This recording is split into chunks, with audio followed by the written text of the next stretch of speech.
Um, I'm watching it in that old Irish channels. Okay. Hey, hi guys. We're live as promised for the Champions League final.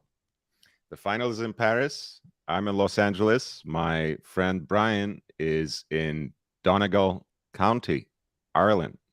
Is Yeah. that right? Yeah, County Donegal, Ireland. Yeah. the other way around. That's the other way. Well, Don't worry about it, man. and I have another another friend from Ireland. We got a dub. I'm in the minority. Well, yeah, of course you are. I mean, you're a fan of football in the United States of America. You're already a minority. True. True that. True that. Hey You guys, know. we already have a couple of people in the chat. My friend, my Macedonian brother, Dan is in the chat. Flash of time. Welcome to the channel, guys. Of course, we don't have any audio or video. I'm watching it on my Paramount Plus. That's the little app they have for the European Yeah. competition here in the US. Yeah. I'm Um, sorry. They're on the lawn here, next door neighbors. So no worries, as long as it's not the sound of the game or the commentary, we should be fine. And yes, Mm. we have a lot of Madridistas in the chat. I joined them in saying "A la Madrid." I got Madrid. I got. How do you think this will go, Mark? I don't know how it's gonna go. I know how I want it to go because it's there's two things. One, I can turn around and tell Liverpool fans all they want we're two little cup trophies if Real Madrid win this, and we lost to the champions. That's the better way of losing. Um, Yeah. so Let's go I that way. want Real Madrid to win. I don't know if they will. Liverpool are some team, man. They are some team. Mhm. Yeah. No. I agree with that. I got Madrid in penalties. Look, I mean, it's like boxing, right? Whether Sorry. if you have My bad. fought with the guy, if you have fought with the guy, whether you lost or won, you make yourself look better. When that guy ends up beating someone else. So same thing with Liverpool. You beat them in the league, you clinch the title, and you lost to Real in in the semifinals. So you want them to beat Liverpool because it makes you Absolutely. better. And again, that's also what I'm kind of two minds. I think Liverpool in a one-off game might well be the better team. It's a more complete team, but with all their aging and everything, they all have a lot of difference makers. And you add just the Vinny Jr. to that mix, and suddenly you have recipe for anything can happen at any minute. And they have proven that time and again, basically in all the qualification rounds, the knockout rounds, they have been um, basically eking out. But those are two-leg face-offs. So this is a one-off, and I don't know. Liverpool still looks strong, even though it's not necessarily their best 11 on the field. I think it is the best 11 on the field, though. Personally, I think that's Liverpool's best 11. Yeah. Um, we You can you you argue. We can. you would you prefer Konate pairing I up with Van would Dijk? in terms of dealing with the fact that he plays at the right side of centre back. Matip is very slow, and Vinicius's pace with Trent Alexander Arnold's ability to roam, and he's encouraged to roam and attack. I think they need that extra coverage over on the right hand side. I wouldn't dare to put Matip on that side against him. Absolutely not. Too much pace. You need more pace, and Konate is very quick. That's Mhm. why I think it's the best side they can put against Real Madrid. That left hand side needs to be defended. And I mean, you're actually right. I mean, we'll see how Fabinho and Thiago fare during the game, right? Whether they're fully fit or not, they are in the starting 11. George is there. Meatball in the chat. Kickoff apparently delayed by 15 minutes, and Meatball is rooting for his compatriot, Tsimikas, he's a left winger, right? Is he on the field today? He's the left back for Liverpool, yeah. Yeah. So let me go through the starting 11s then. Liverpool is Alisson in the goal, Trent Alexander-Arnold, Konate, Van Dijk, Robertson, Henderson, Fabinho, Thiago, Mane, Salah, and Luis Diaz. So Tsimikas is not starting, but maybe he will come in for Robertson at some point. Yeah.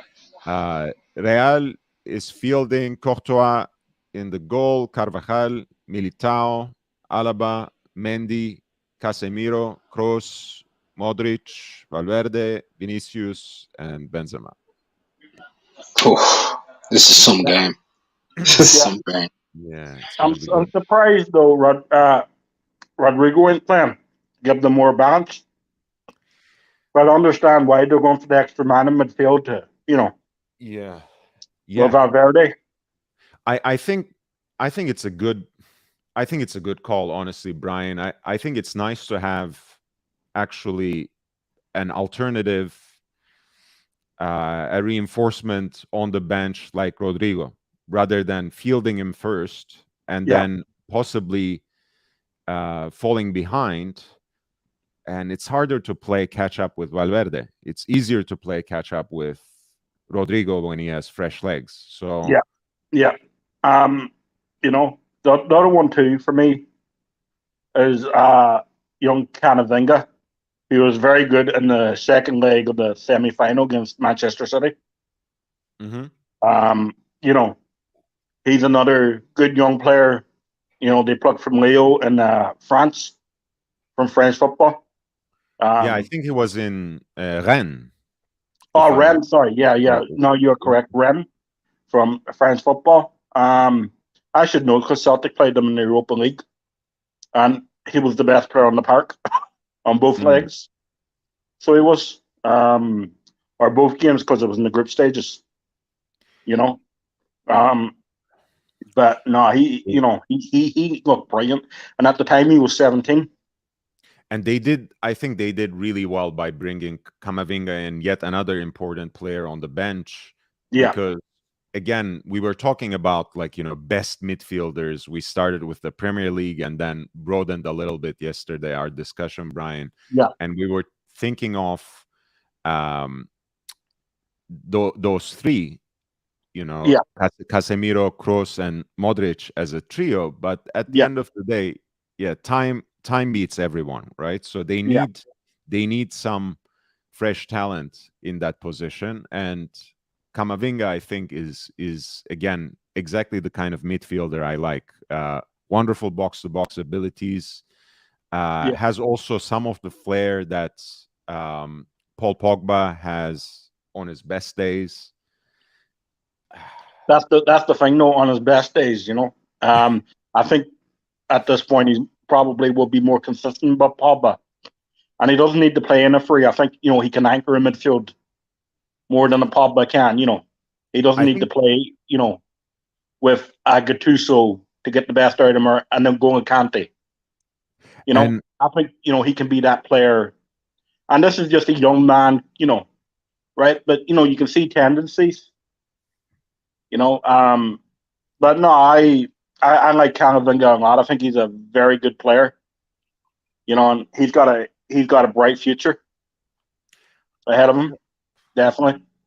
I don't know what's going to happen with Pogba, honestly. I think his contract is technically expiring. Right? It is PSG. No, sorry. He's looking to go back to Juventus. Do you want to know the funny thing, though?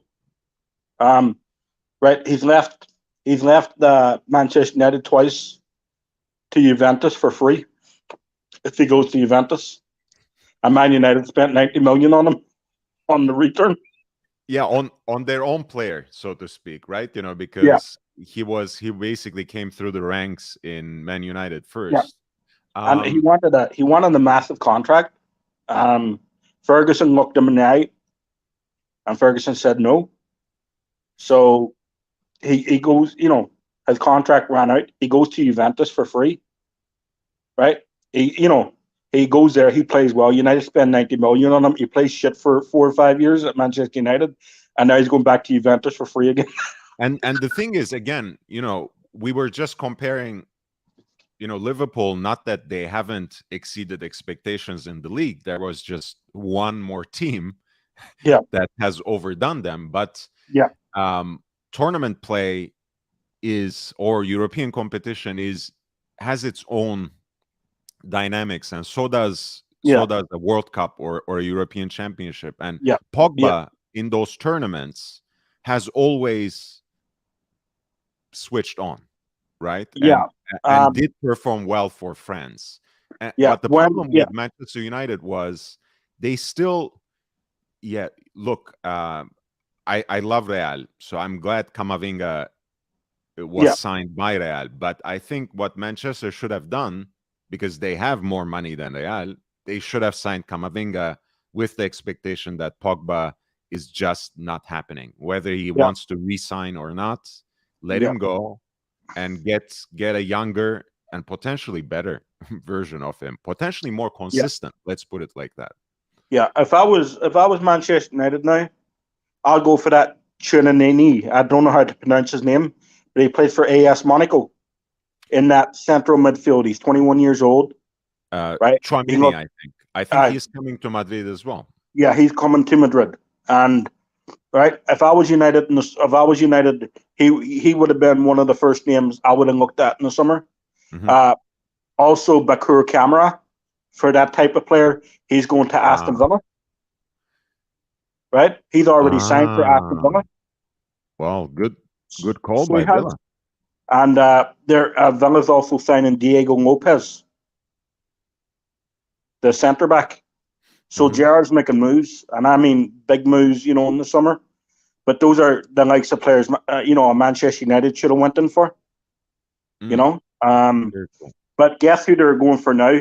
And going Conte, who's probably past his prime, right? And Frankie de Jong.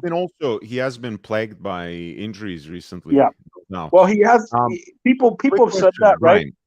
Ryan. Yeah. Just to look back to the game for a little bit, what do you think about this question by our friend Dan? Who has the edge, manager-wise, Klopp or Ancelotti? I would really like to hear what you think. Well, if Ancelotti wins this, experience has to go for Ancelotti. He'd be the first manager, I believe, to win the Champions League with 3 different teams.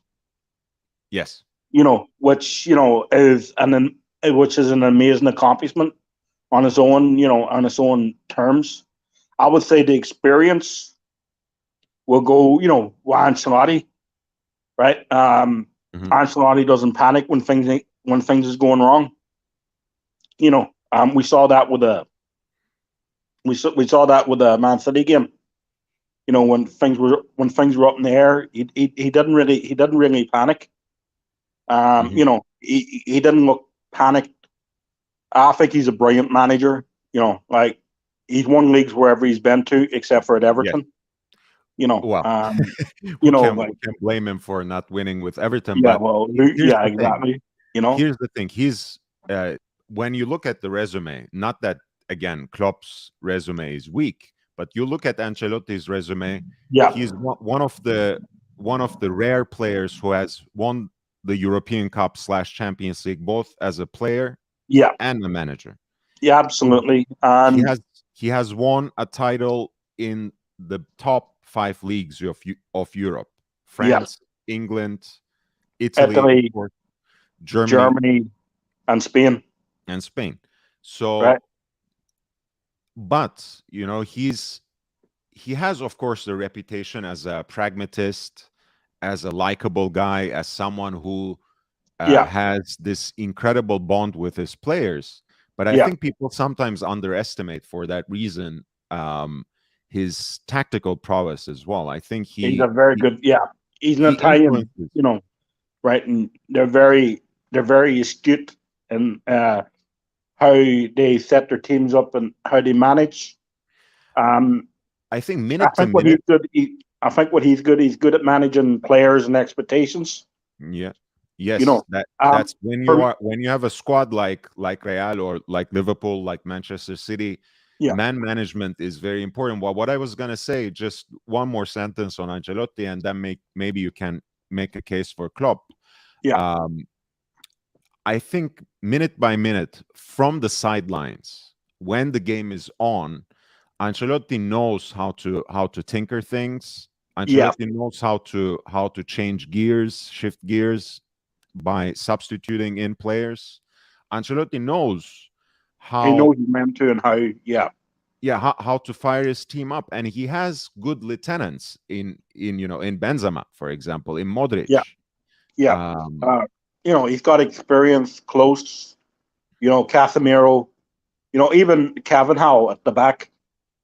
These are experienced players. They've been there. They've done it.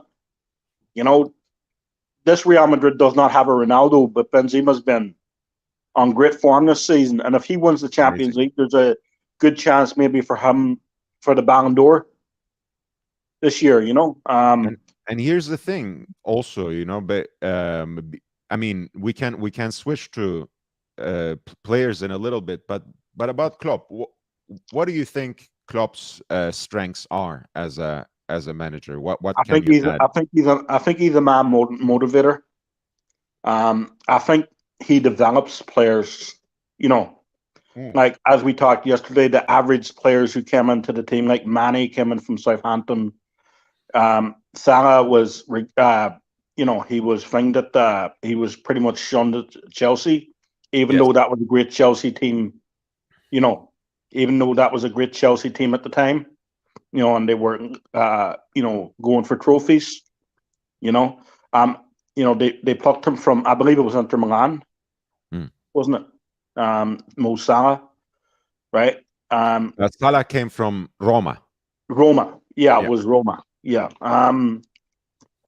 It's people like Andy Robinson, Mm. who, let's face it, he was discarded by Celtic. He went down. He played in the lower divisions of the Scottish League. Then he got a move to Hull, right? Yeah, And he goes, he gets the best out of he his gets, players. That's for sure. absolutely, you know. And these ain't players you would think at the beginning and go Van Dijk, you know, right? He was at Gravelin in Dutch football, right? And he goes to Celtic, right? And at Celtic, he was a Rolls Royce. He was too good for the Scottish League. Mm. He was always too good for the Scottish League. Even in Champions League when he played, he was brilliant for Celtic. And then he goes to Southampton, Mm. and there was a period where he was not injured, and I think Southampton won like 10 games in a row.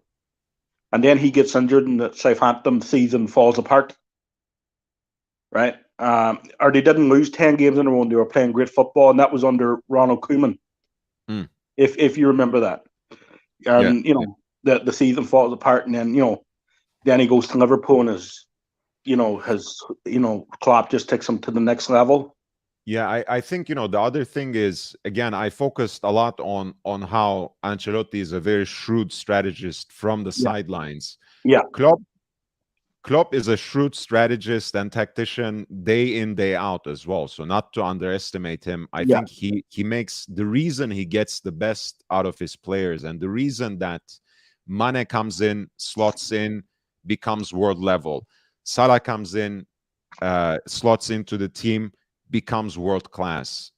Luis Diaz comes in January and suddenly becomes, suddenly displaces Jota and slots right in there. and Manny, and yeah, you Firmino know, is surplus to the requirements now. Anyway, what I yeah, mean is he creates his team. He fashions yeah, his team on paper, in the training pitch, on the field, every single week.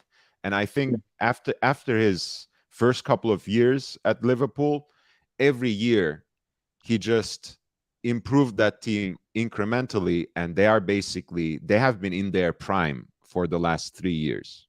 yes, Um, yes, and so, who do I give the edge?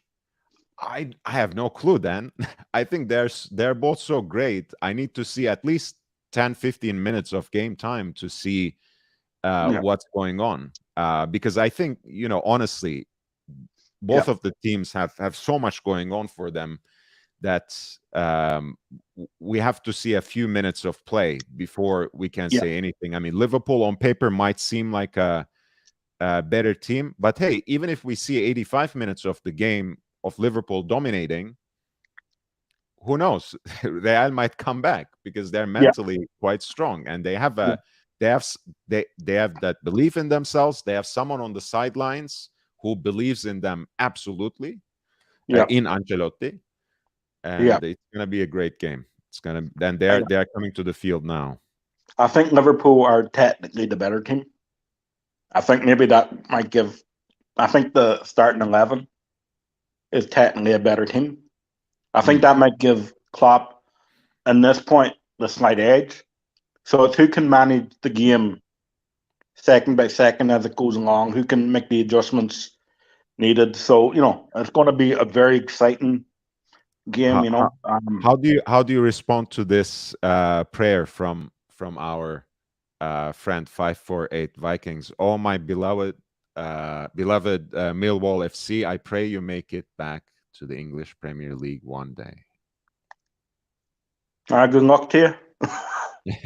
Seriously, good luck to you. Good luck, man. Good luck. Good luck. Yeah, look, I mean, it's we were talking about how all around there's so much revenue generated that even spending one season and getting relegated from the Premier League levels up your entire club stature. So that'd be great. Eddie reminds everyone to upvote. Guys, also subscribe, especially if you're interested in wristwatches, in boxing, and of course in football and soccer. Hey, you're always welcome in this channel. So subscribe and let's get into the groove. The players are coming to the pitch. Yeah, they're right with me. Actually been delayed a little bit. The game, I think, up to half an hour. In fact, they're gonna do their warm-ups now. I don't have the volume on, so I don't really know why we have a half-hour delay. Yeah, same here. And this could be bad too, because if it does go to extra time and penalties, right? It just means a longer night. Yes. I think they could have been, whatever happened, better prepared for this.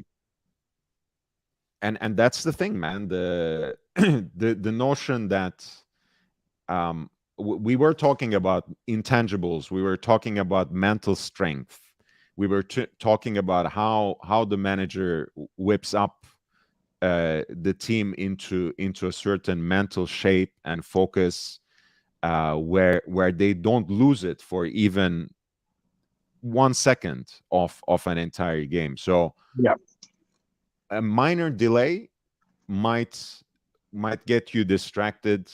If you have been an athlete at any level, and both Brian and I have been in other sports, performed at various levels. Yes. You can't afford to lose your focus, even for a minute. And now they're dealing with that. Some of these players are playing perhaps the most significant game in their life so far. Think about Vinicius Jr. I don't think he has played a game of this stature before. Others might be playing perhaps such a game for the last time in their career. Who knows? Again, I'm not saying anything. I can't see into the future, but who knows if Modric will be in a European Cup final ever again? Who knows if Kroos will be in a final again? Yet they have also won these cups four times a piece, right? So they know how to win. They know they belong here.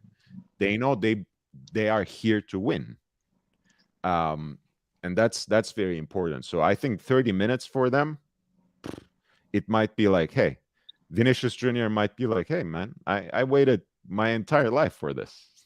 Just another 30 minutes. Yep. Someone like Luis Diaz, who's first, era in this. We talk about Vinicius Junior. On the other side, someone like Luis Diaz, who came in January, who was not meant to be bought in the summer. Only Tottenham made a move.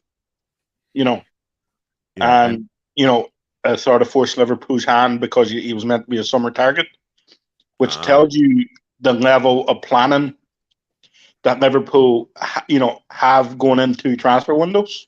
hey, that's the thing, man. Recruitment. Yeah. There's no secret recipe for success at that level. Nothing can guarantee you a Champions League. Nothing Yeah. can even guarantee you, unless we are talking about budgets of immense measures where you can actually spend like 775 million pounds sterling in Manchester City, but nothing guarantees you that kind of success. But recruitment is certainly where it starts, and that's why, for example, some greats have fallen, right? Yeah. I'm a huge Cristiano Ronaldo fan, and I think his prime was at Real Madrid, and Real owes him a great deal. He owes a great deal to Real.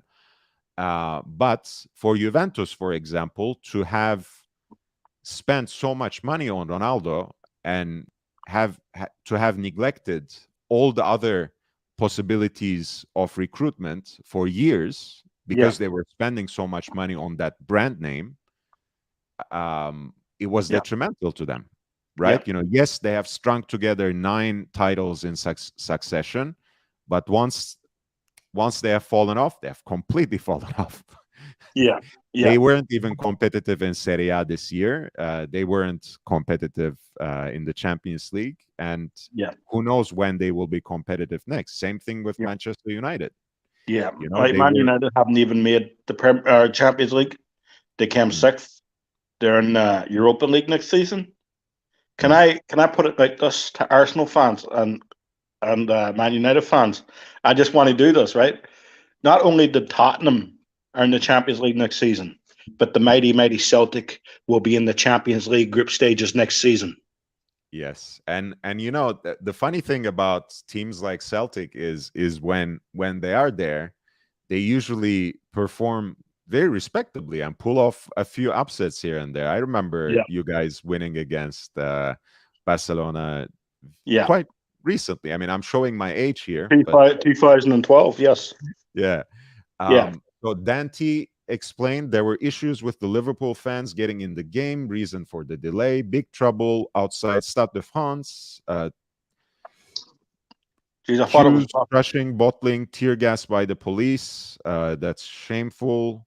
Probably 200,000 Liverpool fans in Paris. Meatball says pigs love deploying tear gas. Man, I never understood. Look, I mean, they are supposed to be there to protect you, right? Why they're so trigger happy and happy with deploying tear gas and batons and whatever else, I never understood. But hey, it takes a special kind of person. It's not like it's a Rangers team in the final. There should be no trouble. Those Gilligan fans, we have to. Uncle Jonga says, I don't like either one of the clubs, but as a United fan, I'll be supporting Real Madrid tonight. And Fair enough. That's fair enough. Polisamides says, French police are a nightmare. I got battered by the Guardia Civil in Barcelona at the Chelsea away game for no reason. So bad experiences with both the French and the Spanish police there. The Spanish police are meant to be very trigger happy when it comes to they're very like any ounce of trouble is an excuse for them.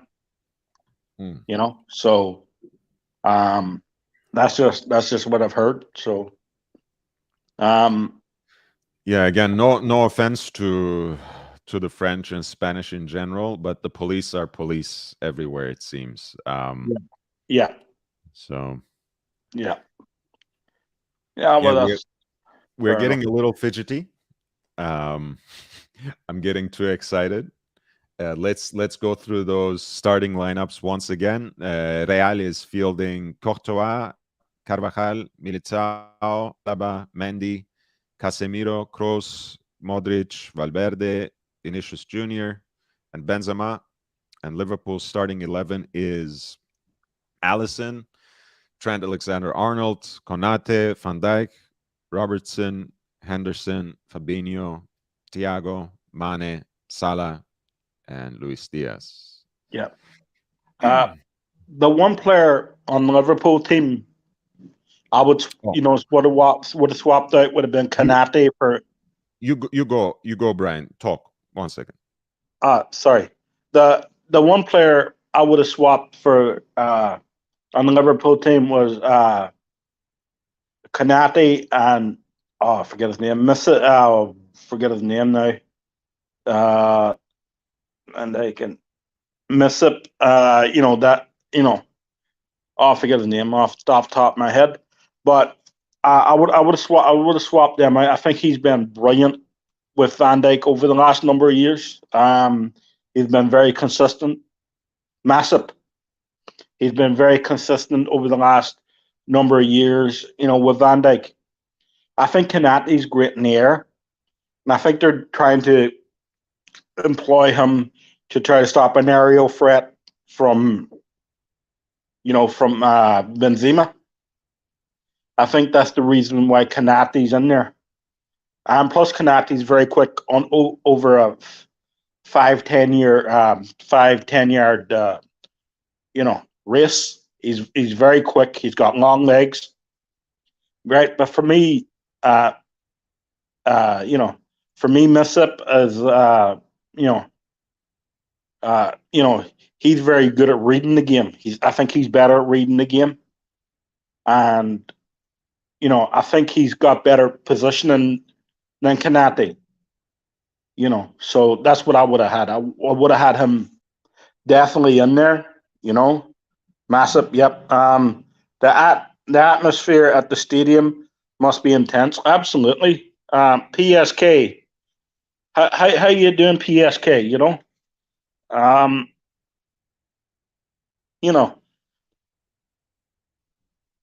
Massive due to his speed to defend against. Yeah.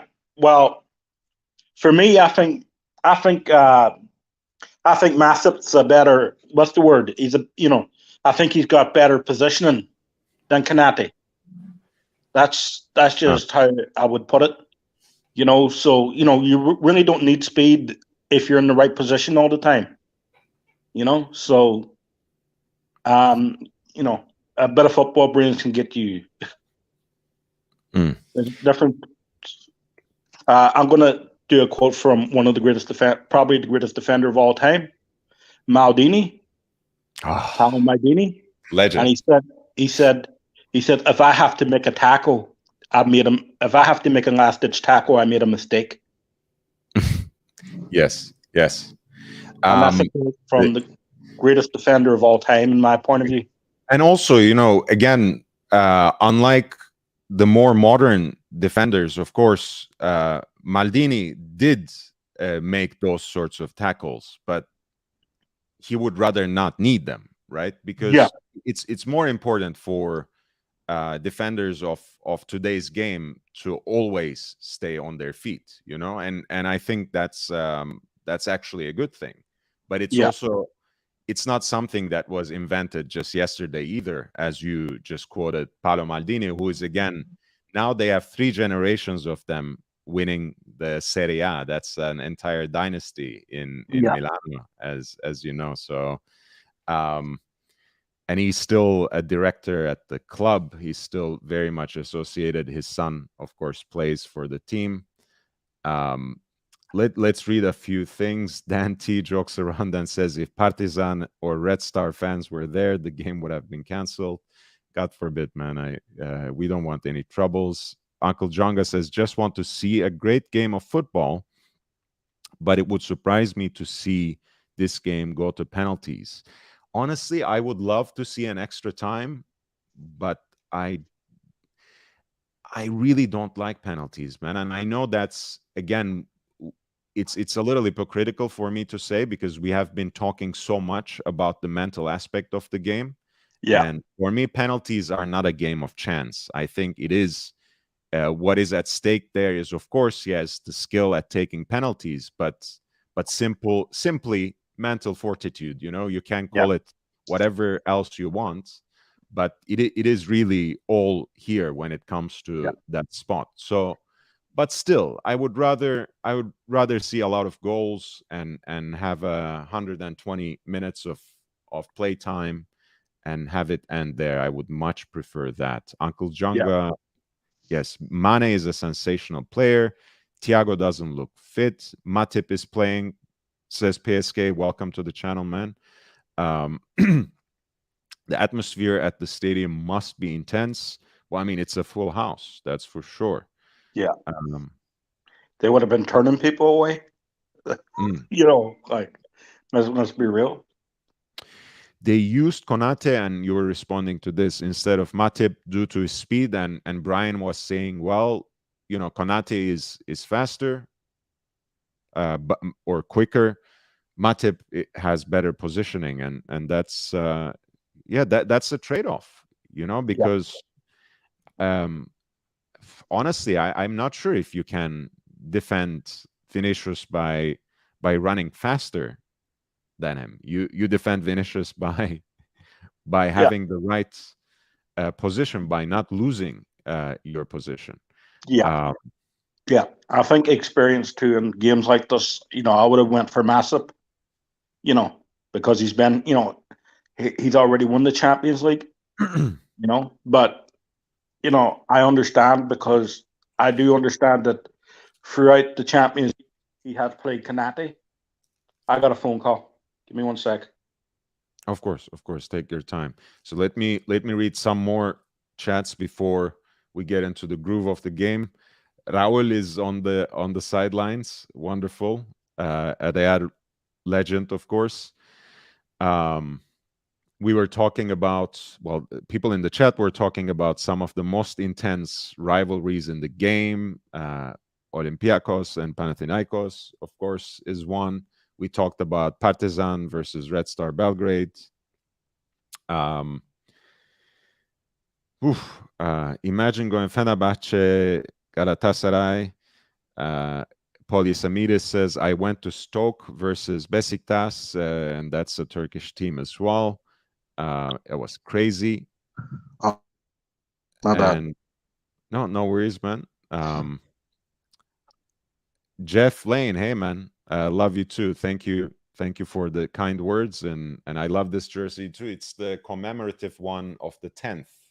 So as you saw, they wore shirts with the number 14 after they qualified for the final.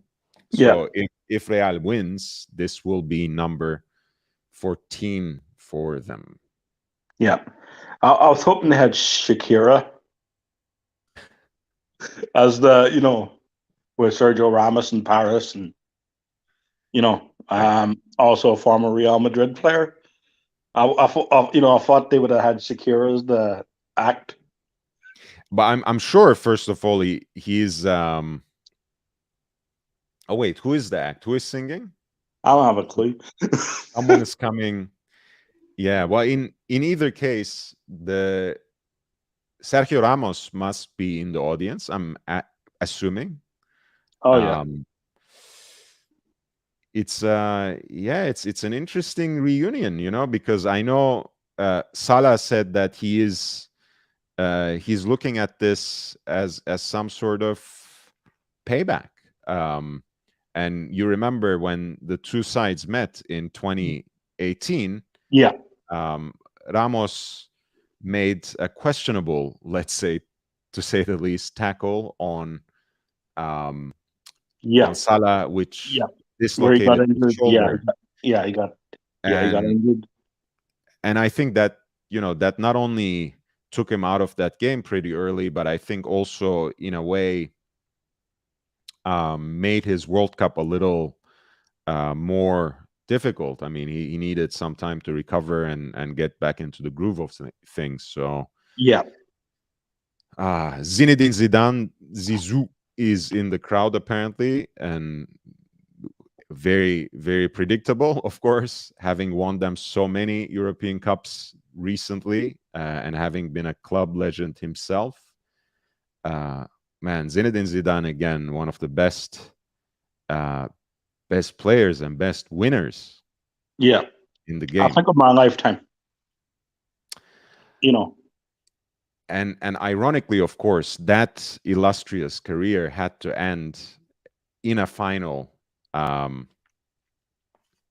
where, 2006. where he basically cost his team that final. But I guess he's always been redeemed in advance, since wherever he went, he was Yeah. always the player who made the difference in those big games, in those finals, for France, Yeah. for Juventus, for Real, certainly. Yeah, I watched that final in a hotel room in the 2006 World Cup final in a hotel room in the United States, in Nice. South Dakota. You know, let me see, I arrived 2 days before the final Mhm. in the United States, and I stayed at, I was staying in a hotel room for a week, and then I went to visit my cousins. And he was living over there at the time. And when I was over there, I did a little bit of work construction for them. He owned a construction company. I was doing a bit of laboring when I was out there. Nice. For 7 weeks. So, which was good. So, but it is what it is. But no, that was good. I Welcome back, enjoyed it. Mark. Welcome back, Mark, and Cam. Welcome. We're talking soccer today, so I hope you came prepared. I'm here to talk draw. No, you can take off about drama right away. Dan T, thank you so much for your PayPal contribution. Thank you. You are amazing. Meatball says Zidane, the best headbutt ever. Liverpool versus Everton in the 80s was awesome. Apparently, the performer is Camilla Cabello. Thank you for the information, Uncle Jonga. Absolute trash. Absolute trash. I had to walk out. That's the only reason I'm here. When kickoff starts, I'm leaving. Why did you have to wait for the performance? Absolutely, I am watching that. It's absolutely garbage. I listened to it for 2 minutes. That woman needs auto tune. That's why. Like, I'll leave it at that. Like, that was horrific. My ears are bleeding. Hey, look, last time they met in 2018, it was Dua Lipa, and Dua Lipa is for me kind of like the platonic ideal of a woman. So nothing will compare to that. 2018, I think it was in Kiev, the final. Yeah. But yeah. Anyway, I'm not really with it, honestly, because this is not the NFL. This is not Super Bowl. Let's just get on with the game. No one cares about music. Or at least give us something we want to see. I mean, give us something we want to see. Like, I don't know, get Bono and Bon Jovi on the stage and get them in a fight or some shit. That'd be great. Yeah. Football's a man sport. Female strippers. Lord, I'm gonna not entice you, but kind of trap you. You've got a Real Madrid jersey on, and you're live on stream, and you're singing the praises of Real Madrid. No, I mean, now look, I know that you've PayPal, and I can donate. I know you. I know you have a PayPal, and I know that I can donate you $30, and I'll be willing to do that if Real Madrid win this game. However, if they don't, I'd appreciate a return of $30. I'm not betting, man. I'm not a betting man. I'm not a betting man. We do accept any kind of contribution, of course. And again, I have shown my colors on the stream, so you know what team I support, but that doesn't mean I will be slanted necessarily. Liverpool is here to win their 7th, which will, make it at least more than half than the European Cups that Real already has, and they're welcome to come a little closer. So I think in either case, this will be a great game, and yeah, it's they are it's happening, boys. It's time. They're coming to the field. Okay, you, peace. you're ahead of me, are you? Okay. Salah is in the zone. His eyes closed. He's leaning on a wall there. I'm in the ahead tunnel. of you. Right. That's Trent. And also, that Mark knows me. I support any number of teams, mostly because I'm a Spurs fan, and I want to support teams that win something once every so often. So don't mind me if I'm wearing a Real jersey. I get that. The all big ears is there. The European Cup trophy. Have you heard of that name before, Brian? The European Cup trophy. Yeah, the old big ears. Old big No. ears. You'll see now. I'm just gonna share an image of the cup, and you'll see exactly what I mean. I know the old European trophy. Yeah. Yeah. So the cup, since it looks like the like big ears. Yeah. So sometimes it's comically called old big ears. Yeah. I've never heard that term used for it before, but yeah. All I remember was Caesar holding it in Lisbon, 1967. That's Nice. That's the Celtic glory days, right? yeah. That's Billy McNeil's Caesar. The Celtic fans invaded the pitch after the match. We beat Inter 3-1, and he got separated from the whole. So he had to go up by himself. The Celtic captain, he got separated, from the Celtic team. So he went up himself to collect the cup. So the image of him holding up the cup by himself, is iconic. Yeah, that's the statue outside of your stadium, of course, right? Yeah, Billy McNeil, holding the Champions League, or the old European Cup as they used to call it, but yeah. Yeah, you know the curse with Benfica. Have you heard of that story? Yeah, they had this legendary coach, Bela Gutmann, who won them. I think 3 European Cups. What is it? Two or three? 3. 2. Sorry. So in 61 and 62, he won them 2 European Cups. Again, that's the old name, of course, of the Champions League. Same trophy though. And he was let go under pretty acrimonious circumstances, and it's always said that he cursed the team and said, like, I hope you never win a European Cup ever again. And to that day, Benfica has come close so many times, played so many semifinals, played a few finals as well in the European Cup, in the UEFA Cup, but never actually won. Yeah, that's something like the curse of the Mayo team. I forget what year Mayo won the Ireland final here. The Sam Maguire, like, it's a big thing here in Ireland. And it was over 50 years ago. They were coming back and they were celebrating, and they passed a funeral. And an old woman put a curse on the Mayo team.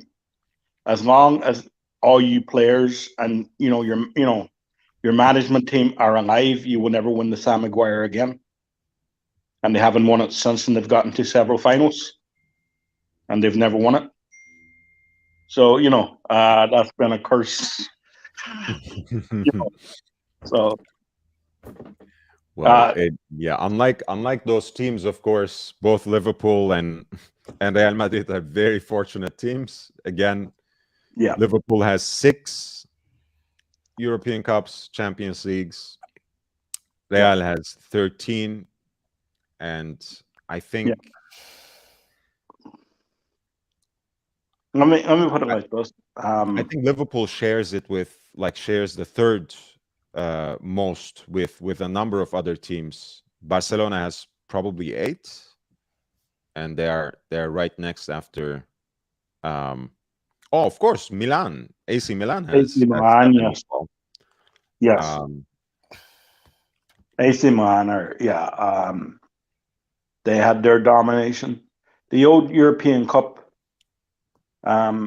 Inter dominated the 60s. All right, the game is about to start, and we are off.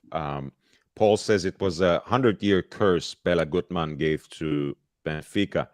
Thomas Höyer, hey, my greetings to Denmark.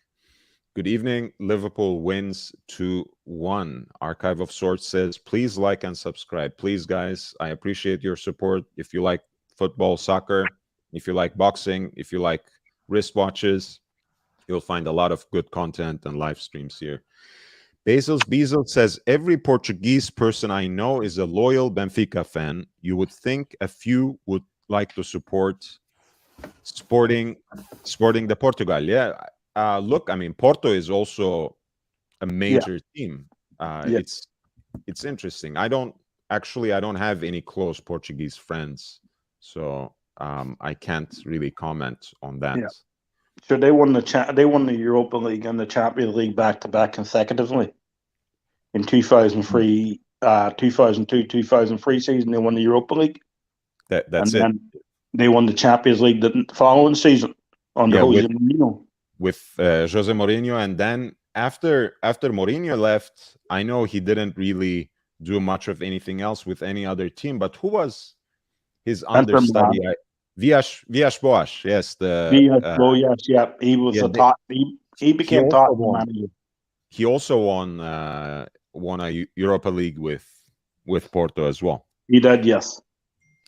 And he became a Tottenham manager, didn't he? I know he became Chelsea manager for a while. Nice little free kick there. Robertson, and I think that's Trent. Yeah. I'm slightly ahead of you. So. You are? Okay. Yeah. Well, I know you wouldn't spoil. That's Salah, I guess. Yeah, I won't be spoiling anything. But, I'll just let you commentate on it. Lobs it in once more, but yeah, that's an easy ball for Courtois to get, who throws it to start attack. I need to get the screen closer. I can't see which player is where.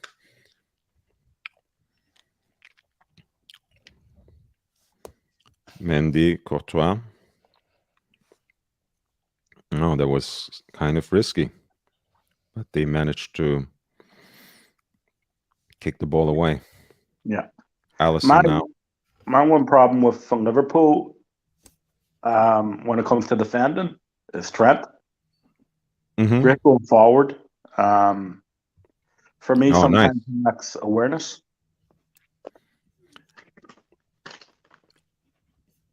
It's well, I mean, early signs it's already interesting. I think one of the ways that this Liverpool team creates a lot of chances is also always by having these slicing cross passes, from either flank. Either by Trent Alexander-Arnold or Robertson, and that might already be giving certain kinds of results. Vinicius is trying his best on the left again. He has a lot of explosive, flair that results in many chances created. So, yeah. I would, if I'm Andy Robinson, I'd be very happy of going up against Valverde.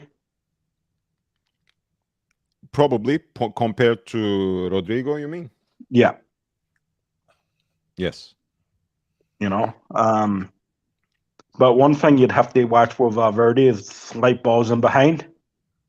Mm-hmm. If he can get the movement in front of him at certain times. So.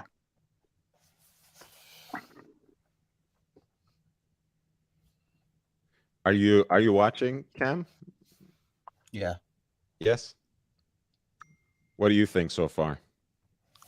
I don't know. I'm American. I don't really watch soccer. So I'm an American too. Huh? I'm an American too. Okay. So you have a cultural background deeper than mine. So Well, I mean, I wouldn't call it culture so much as propaganda. Having lived enough in Europe, it's hard to escape this. All right, Vinny enters the box. Kroos. There is Benzema on the left flank, trying to find a pass. Militao. No, that could have been a Liverpool break, but Real cuts it off with Eder Militao for a throw-in. Hey, guys, yes, I would really appreciate an upvote, and if you haven't subscribed, please do. There's a lot of sports-related content, in addition, of course, to wristwatches and horology, which is the main focus of the channel.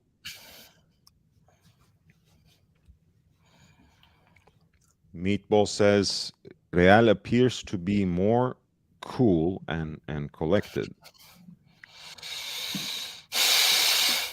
I mean, again, Liverpool, I think, has a lot of self-confidence, and I don't think they were that broken or hurt mentally by the way they ended up not winning the Premier League, because again, I don't think they were expecting to be in that position. Yeah. Any other season they would have won it.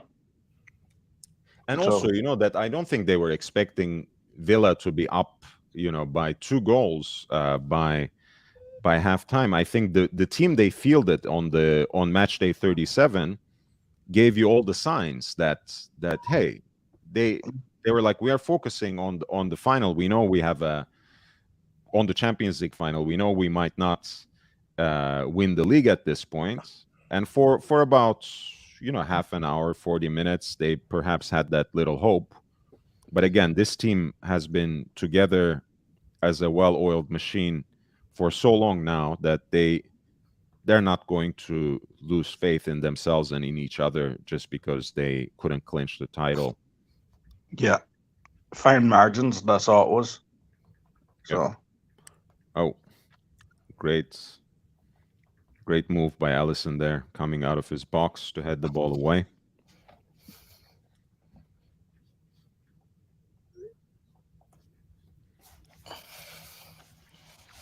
Thank you so much, Archive. Enjoy your pizza, and thank you for your support. No. Van Dijk, Robertson. Oh, it's Diaz, Mane. Oh. Tried to do a little bit of 1-2 with Mane there, but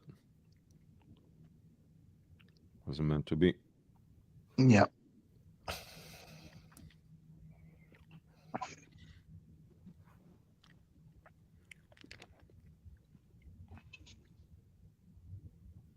Yeah, I mean both of these coaches again have a lot of presence and a lot of charisma on the sideline. Although different, really different reflections of that sort of charisma. Again, Ancelotti is usually just cool. There's a reason they call him Don Carlo, right? He's like a big boss. He doesn't need to speak much or shout to enforce his authority. You know, the people know that he's the man. But Yeah. Klopp has this unbridled energy and a lot of also that the sort of authority that he exudes by measure of his intelligence. Really, he's a very Yeah. shrewd person. You know, if you have ever observed him talk in Yeah. press conferences. If you think about it, right, and this is something I've heard in the Premier League. Oh. Liverpool, since Klopp has been involved. Yeah. Oh, Salah missed a little chance there. Yeah. But I think it was already ruled offside earlier. Yeah. Since Klopp has been involved, they're the 10th highest spenders in the Premier League. Mm-hmm. Right. So if you think about it, right, 10 teams in or 9 other teams in the Premier League have spent more money than Liverpool. So recruitment is a big part of what they do. Yes. You know? Absolutely. It's just about bringing in the right players and the right character. Absolutely. To fit a system, and you know, I think the system's important. Okay. You know? Our Archive of Sorts has a challenge for you, Brian, that might benefit me. If Brian predicts the first scorer, I'll donate 10 euros. And Archive has a good observation. Absolutely. With those cross passes, Mane has been already splitting up or splicing up the Real defense rather easily, and that's an interesting danger. What's your prediction, Brian? Okay. I'll go. I think Liverpool will score first, and Sadio Mane.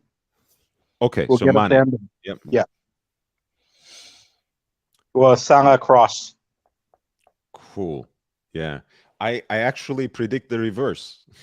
I might be wearing a Real jersey, but I most certainly think that it is Liverpool who is going to score, and it will be Salah splitting the defense up and laying up for Mane splicing the defense and laying it up for Salah for Liverpool 1-0. Okay. But of course, Real is gonna come back. Okay. No. Here's the thing. I was going to pick Benzema, but I think he scores the equalizing goal.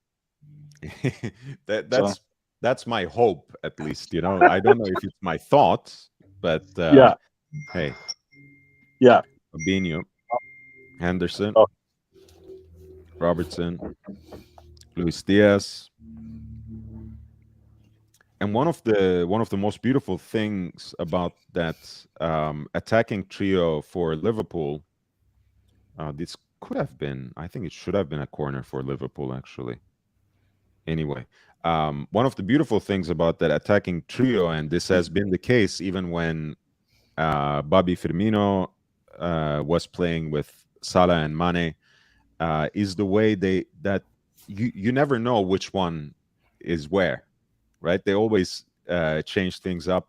Yeah, you know, Luis Diaz might be on the left flank, and then he might be changing places, trading places with Mane.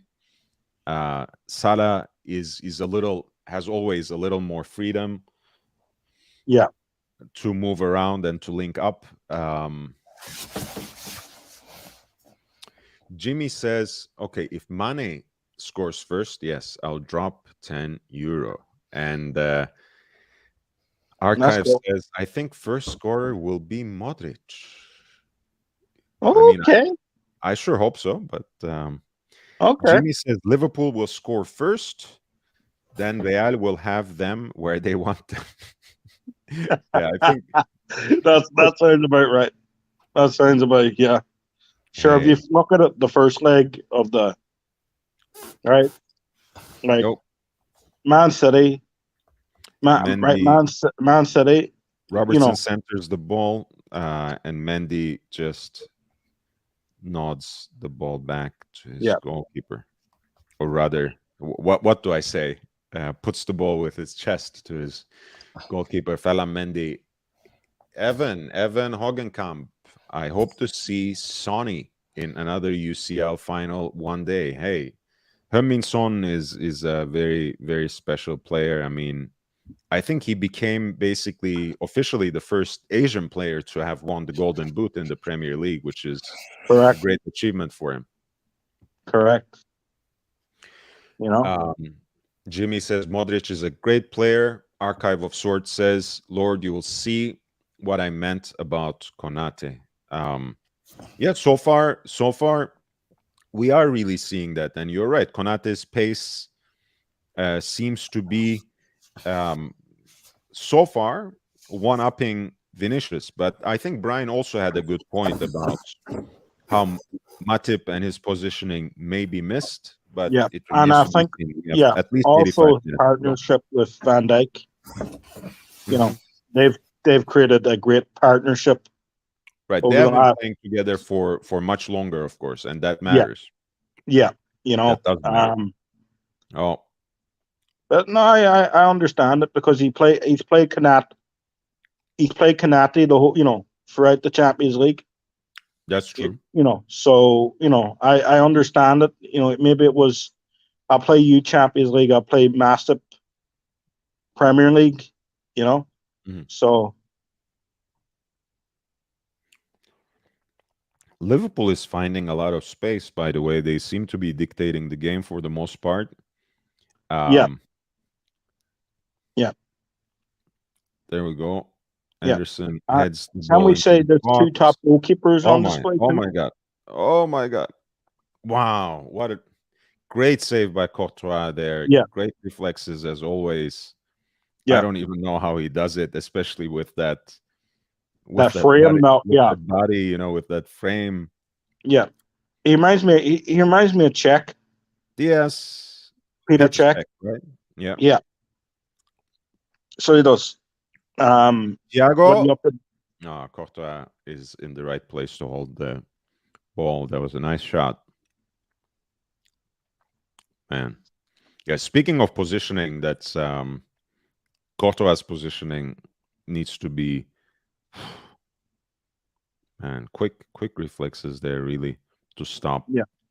Yeah. That chance right there. Yeah. Militao, Courtois takes a the ball top forward. goalkeeper. So it is. Great to hear. Save. Yeah. Courtois is a top goalkeeper, and so is Allison on the other end. For sure. Oh. Thiago. Luis Diaz on the left flank.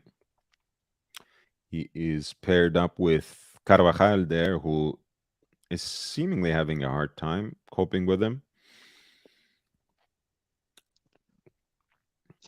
Robertson, Mane, Salah shoots it again. But again, Courtois is in the right spot to pick that ball up. Yeah, and Archive is saying Salah is getting in a lot. And that's why my prediction was Salah. But again, I think at this point I have to root, since I'm greedy. I have to root for Mane to score, so I can get my PayPal contribution from Archive. Fair enough. Oh, Fair enough. Well, fair enough. Madrid on the breakaway. Oh, what a waste.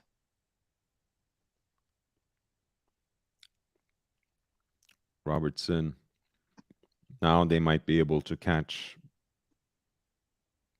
Madrid in the counter-attack, but Real is really sitting back. I mean, they're seemingly quite compact, but then again, perhaps not compact enough to react to a team like Liverpool, again, with so much unpredictability and so much talent up there in the front. Mane is in the box now. Chance seems to have gone away, but he passes it back. Trent, Mane again on the right flank, passes it to Salah. Salah opens it to Trent. Horrible shot. Yeah. Trent Alexander-Arnold. That was a good chance created there again by by a nice Liverpool, little triangle, between Mane, Salah, and Liverpool are getting Trent a lot of space. Alexander-Arnold, but not a great. Um, Final effort. yeah. So about goalkeepers, Archive of Sorts says Courtois to me is top 6 in the world. Oblak, Ederson, with all due respect to you, Mark, and all Manchester City fans, I think is an extremely overrated goalkeeper. Alisson, Donnarumma, Courtois, Neuer, and then Courtois. Okay, I mean I respect that. Real appears to be shell-shocked, but it can quickly turn around after many failed attempts by Liverpool. Again, you can never quite count out this Real team, but clearly Liverpool is dominant, and they're really doing whatever they want at this point, and they have already created many half chances and one solid chance by Salah there. That If you think about it, though, right? Mane breaks into the box, beautiful shot, wonderful save by Courtois again, slaps the ball at the right time, at the last gasp, and the ball hits the bar. And Courtois grabs it. And Archive says to that top 10 of goalkeepers, I will add Edouard Mendy, the Chelsea goalkeeper, Senegal goalkeeper, and De Gea as the next ones. And what a save! What a damn save! Yeah, what a damn save is correct, guys. Upvote if you are enjoying our play-by-play so far and our general commentary. Thiago brings down Casemiro. And if you are not subscribed to the channel, do subscribe. We have a lot of sports-related content, especially football and boxing, but also loads and loads of wristwatch-related content and live streams. So if you want to come back, if you want to know when we go live next, subscribe, hit that bell, and smash that like button. Thank you for your support.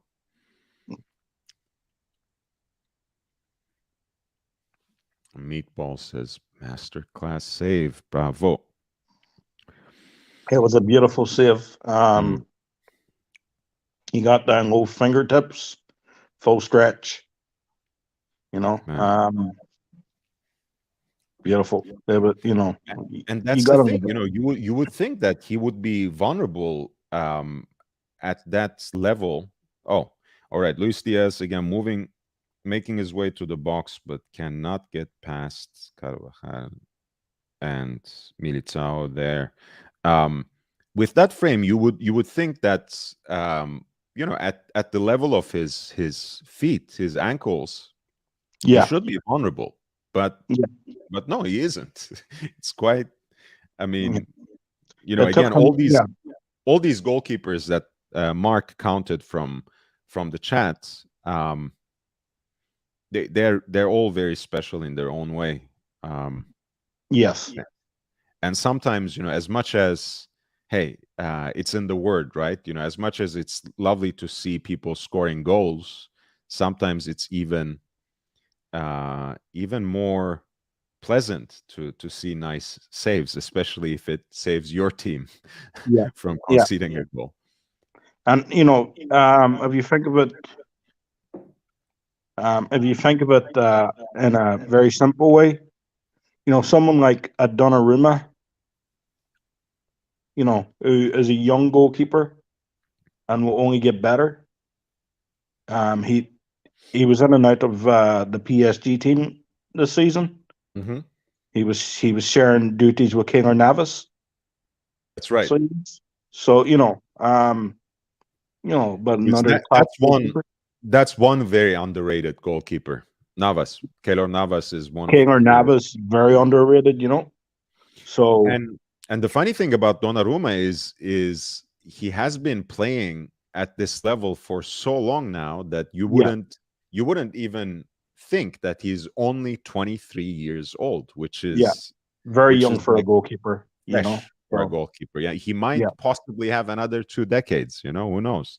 Real yeah, maybe on the breakaway. Benzema passes the ball to Casemiro.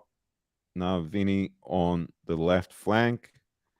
The speed has died down a little bit, so they're forming those triangles, lobbing the back into Carvajal there, back to Modric. Carvajal on the right flank. Modric.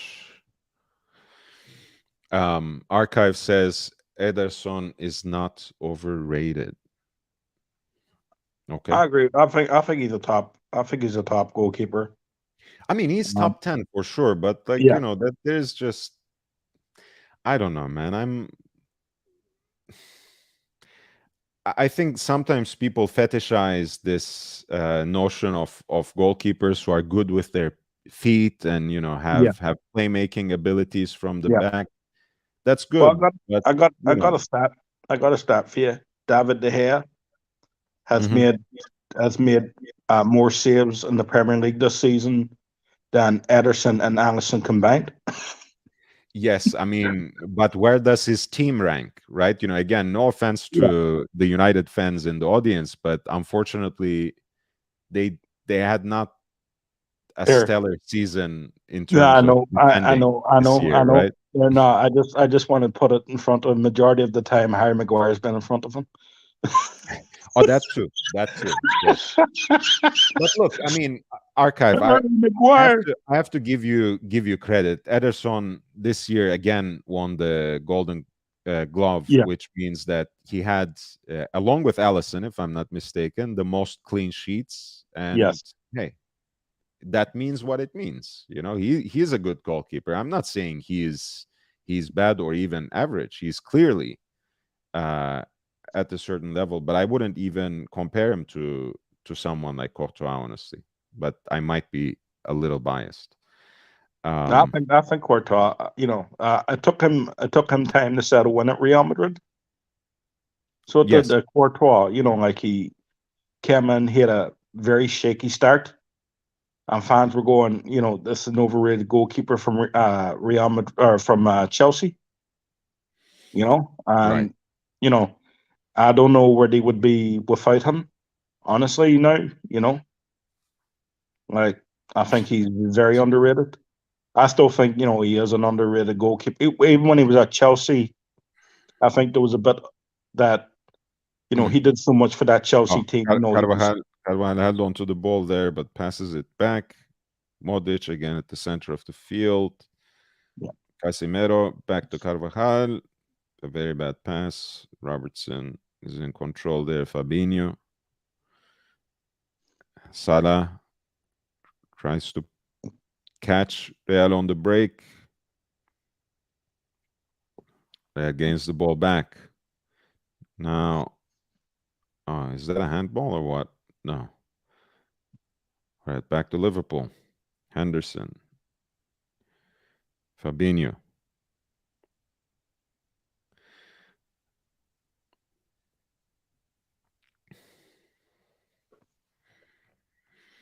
It seems that initial dynamism of Liverpool stay kind of settled into a possession type of play.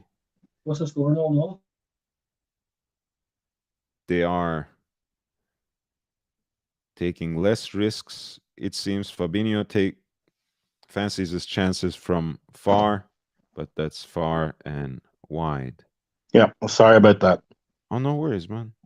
I think there may have been some contact there with Casimiro, but let's see if I think just a goal kick.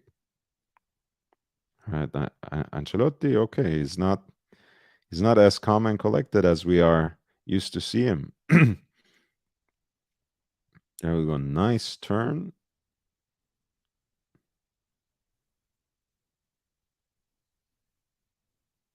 All right, Mane at the center of the field passes it back to Fabinho. Fabinho to Salah, the right flank, moves into the box, passes the ball to Mane. Back to Anderson. Anderson. Fabinho. Anderson. Fabinho. Van Dijk. Thiago gives it once again to Trent Alexander-Arnold. Lobs the ball into the box, but that's not getting anywhere. Anderson. Courtois has the ball easily.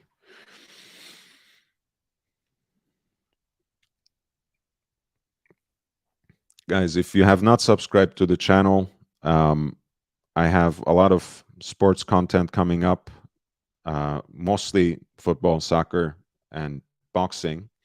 But feel free to always check out the watch content that I have. A lot of Rolex talk, a lot of talk on Patek Philippe, Audemars Piguet, all these great watches. So check them out. Real on the breakaway.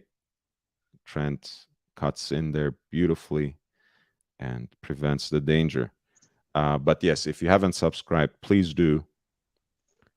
And hit that bell, hit the like button, so I will be back with you with more content. Kroos starts the Real attack.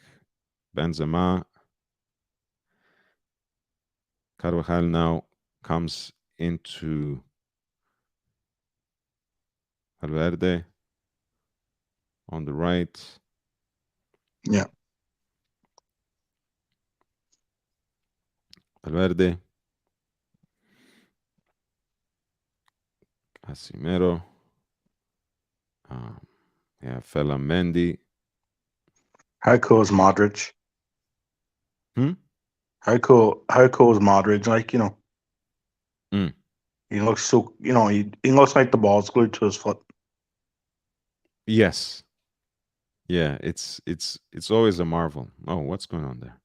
Yeah. No, that wasn't anything. So the referee says get up to Casimiro, who has just fallen like someone shot him.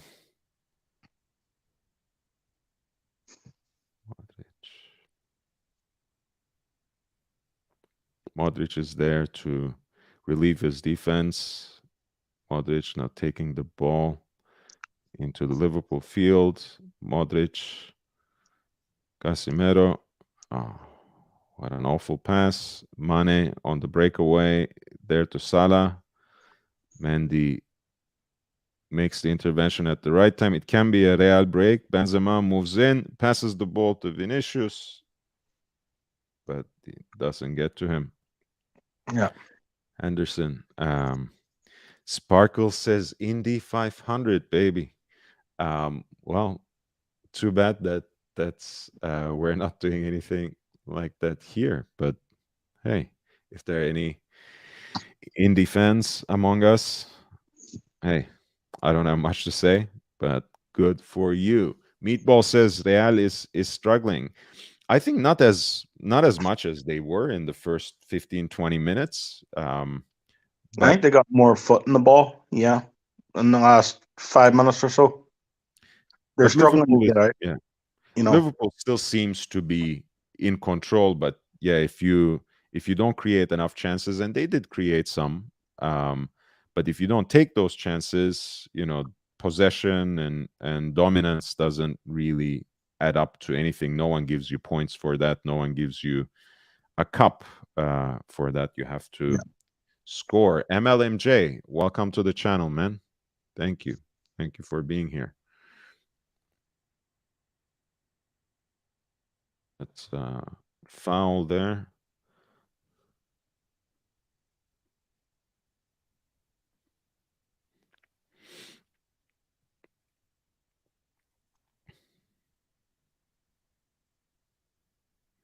Ooh. You are a little ahead, I'm guessing. Van Yeah. Dijk. There we go. Fabinho. Trent. Konate. Van Dijk. Thiago. Konate. Oh, interesting. Nice. this guy can run with the ball too. Yeah. He looks like an athlete. He's Oh, so big and long legs. great cross. Nice little header there by Salah, but once again, right into Courtois' hands. Yeah. That's why I went to. Oh yeah, you're well ahead of me then. Yeah. I don't Yeah. know what's going on, man. I'm watching it on. RTE here, so Maybe I'm I gonna. think they're pretty close to. I say they're just a little behind, but I say they're pretty close to the action. If you know what I mean. Yeah. Yeah. Yeah, well, I mean, there's not much. France is not too far away from Ireland, huh? Nah, that's true enough. Not far away as the States anyway. So Okay. that's the throw in. Alaba takes it quickly. Mendy. I mean, again, Liverpool seems to have the upper hand, but Real, I'm not sure if Real is at this moment struggling. They seem to be very calm, Comfortable. sitting back, Yeah. passing the ball, slowing down the pace of the game, which actually benefits them. Valverde opens it up to the left flank. Vinicius, there goes Benzema. Vinicius in the box. Vinicius. That's a corner. Henderson gets in there before Vinicius can fancy his chances. I thought there might have been a handball corner shot in quickly. there, but Oh, Allison. yeah, I thought there might have been a handball shot in there. Yeah, I mean, look, maybe I'm just being optimistic, so I don't want to say anything. If there's going to be a check, we'll see. But for now, it's Carvajal brought Luis Diaz down in a pretty callous fashion. So that's Yeah. that's a clear foul. That's I a don't know normal day for Cabajal. that was like just one notch down from what Sergio Ramos did to Salah in 2018. So Yeah. Well, I don't think it's as bad, but it's a professional tackle, put it like that. Which I don't mind at all. I don't mind a bit of physical contact. that's true. That's true.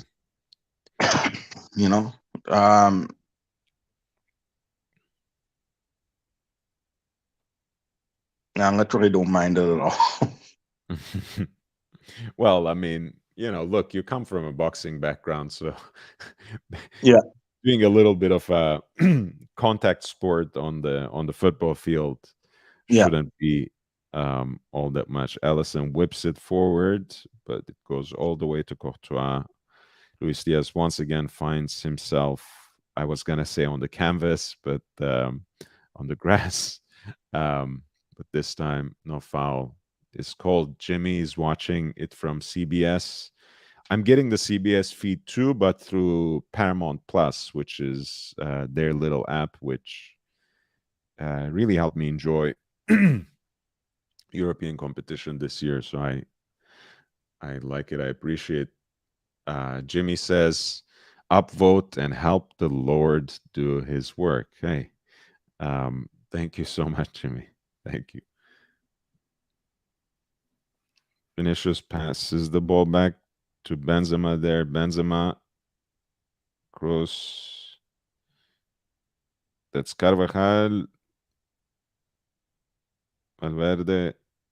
All right. Now Luis Diaz has his chance to bring Liverpool in the break, but Carvajal gets back into his position and dispossesses Luis Diaz, passes it back to Courtois, who kicks the ball away to now Benzema. To Alaba, back to Courtois again. Now I think we will have a stretch of another another stretch of Liverpool domination until the end of the half. I can already sense it. Yeah. There were about 20 minutes where Real seemed to be holding its own, but once again, they seem to be quite troubled by the movement and by the skill of Liverpool's wingers and the 3 forward players. All right, Yeah. Fabinho. That's is that Trent? No, that's not Trent. That's Salah. Konate. That's Henderson. Throw in for Liverpool.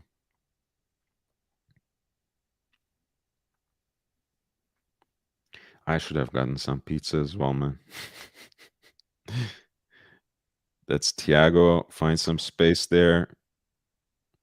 Passes it to Andy Robertson. In the box, Mane. Couldn't find the frame there.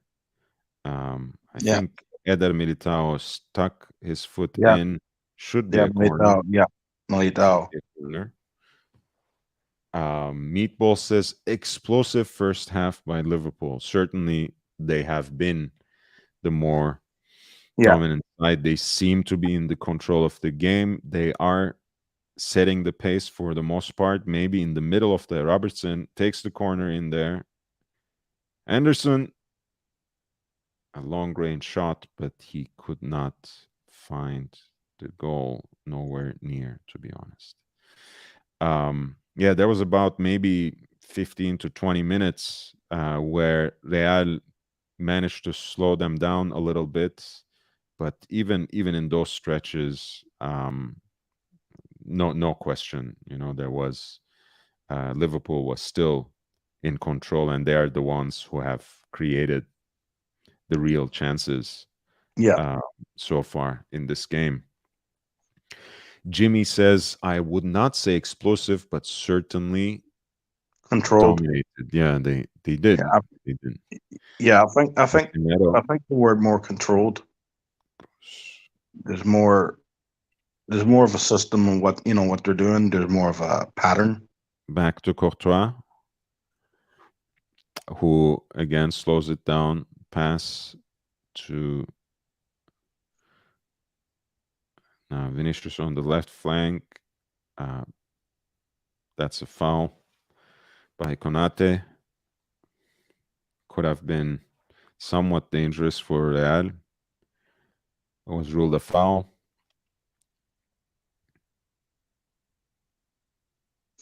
Again, they're just taking their time. Kroos is taking his time there. I think by now they're just trying to finish this half before giving away any chances and God forbid conceding in the next few minutes remaining of the first half. It's the 43rd minute of the game now. Alaba.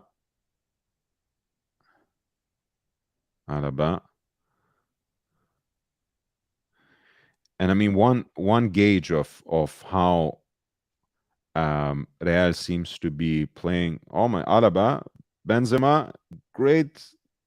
Oh my, great chance by Real. Benzema, goal. No, it's not going to count. Not going to count. What happened there? Offside. Offside, they're saying. Yeah. I think he was on. I don't know if it's the first. I think he timed the run perfectly. That's the first run. They might be saying penalty here if he did.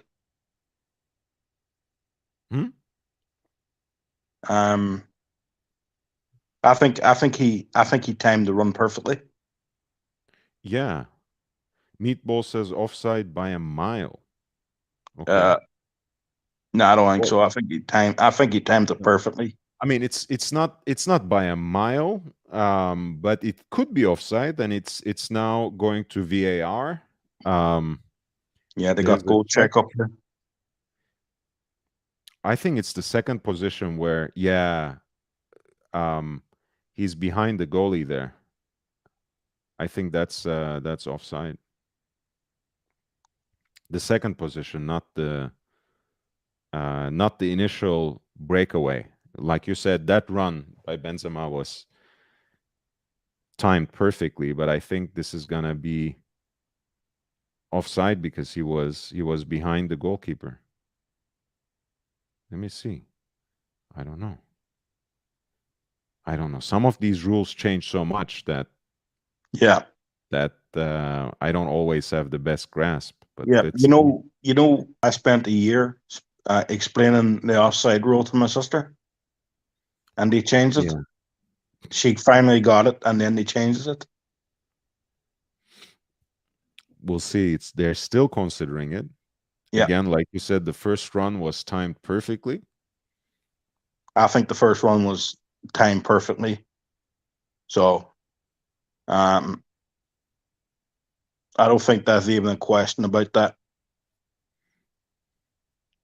Let's get it. Let's get it. I mean, the ball comes to Benzema after hitting a Liverpool player. That's right, for the second time. So yeah, that right. may have ruled out the offside actually. So I'm completely confused, man. We'll just have to trust. Yeah, I think he's on. I think he's on. Because I don't think this was an offside. It's not actually touching Valverde. It's like Valverde gets in there, but it's I think it hits a defender and then Okay. 2 more minutes. I could tell you if you want. Hey, JB. Hey, Lord. That looks like a goal to me. Me too. We'll see. We'll see. It's oh my God, man. That's okay. Okay. The fans seem to be celebrating. The Real fans, I should say. That is a long consideration. I feel like, people in the VAR station are just as confused about the rules as we are. I think it hits a Liverpool player, which I think he's onside. No, the check over and the goal is not given. It should be. And the Liverpool fans are taunting the Real fans at this point. They have every right. That should have been a goal. Hi, JB. How are you doing today? I'm good. How about you? Good. I see you have your Benzema jersey framed in the back. I have to represent. Pull Beautiful. for the Los Blancos. In the royal, violet, right, so to speak, or purple, whatever you want to call. And they haven't worn that one in. Did they wear this one this year? I don't think so. No, did they have something? I think it was more pinkish. Yeah, I'm not sure if they had like a purple accented jersey this year. I don't think so. They had a pink away jersey. Yeah, I seen that. But no, for me that was a goal. But well.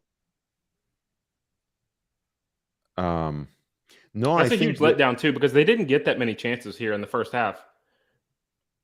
No, not at. I mean, that was the only clear chance, in fact. But Benzema couldn't get the ball to Vinicius. Yeah, and it was Kanate, who should have cleared it when it hit. What's his name? When it hit the goalkeeper, Allison.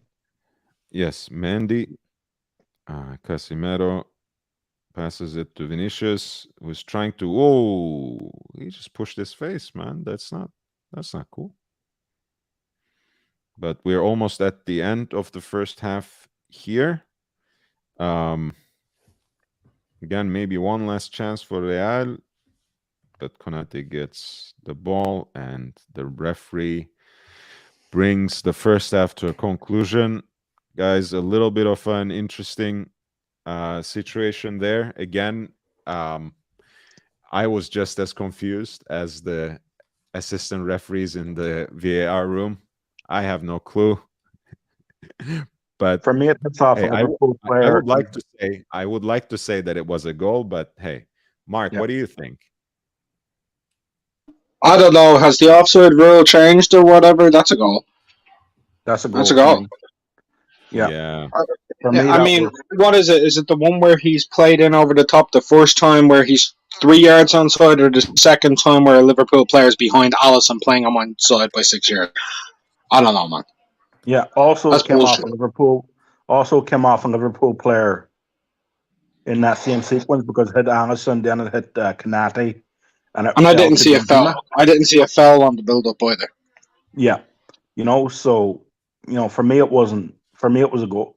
That should nullify the offsides, in my opinion. I mean, I think that is the rule as well. And I hate taking the goal. I hate taking the ball out of the back of the net after they scored it. It's like they work for it for the whole half. Yeah. I mean, offside is pretty much like, it's so basic to understand. If you're not behind the last defender, you're onside. It's as simple as that. And he was never behind the last defender at any stage. But was there a rule with the keeper that comes out? Yeah. No. Has that changed or something? Like, the keeper can come out, but there was still a Liverpool player behind him playing him onside. There were two, in fact, but I think that's the thing. That's the rule now. Like, when you're behind the goalkeeper. But I was being a little too inventive and hopeful. But I thought it didn't even hit Valverde last. It hit a Liverpool player, which I had a Liverpool player. have broken the offside anyways. So yeah, I had Kanate for me. Which, Raphael Butterbread, welcome to the channel. Mr. Skydweller says 159 watching. Hit that like button. Yes, guys, please. And subscribe. Hit that bell as well for more exciting sports content, boxing, football / soccer. And yes, this is a wristwatch channel, but we always have interesting sports commentary as well. I'm mostly interested in football and boxing, but we have a lot of great people here like JB, who knows a lot more about North American sports, starting with football, than I can ever learn. He has probably forgotten more than I have ever learned about football. So it's great to have him on board. And guys, yes, if you're interested in wristwatches, you'll find a lot of interesting content in the archive already. So check it out and subscribe if you can. I really appreciate your support. Yeah. I think this is a little predictable that Real Madrid set back a little bit and didn't press their luck. I think that, they're expecting Liverpool to come out with a controlled game, control the possessions, strike when they can. And Liverpool if you think about it, Liverpool are one of the best counter-attacking teams. Just not and one of the best counter-attacking teams, just not in the Premier League, but probably world football. Right? With the massive generation of pace they have, right? When it comes to Mane and Salah and Luis Diaz, I think they're such a great counter-attacking team. Yota's not out there. He may be a second half, right? Yeah, Yota can come on. I think he's a more natural finisher than someone like Luis Diaz. Yes. Mane could go to the left.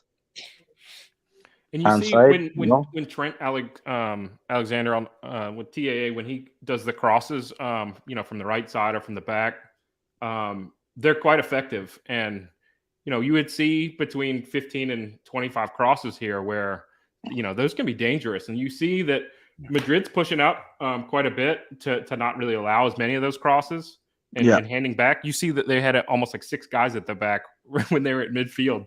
Just to and the thing is, like, in the first 15 minutes, you had at least 2 Mane breakaways thanks to those cross passes, from either flank, but mostly by Trent Alexander-Arnold. Yeah, so I came off a Liverpool player, but they're just showing a replay of it here, and it came off an angle, and it came off a Liverpool player's knee. That's not offside.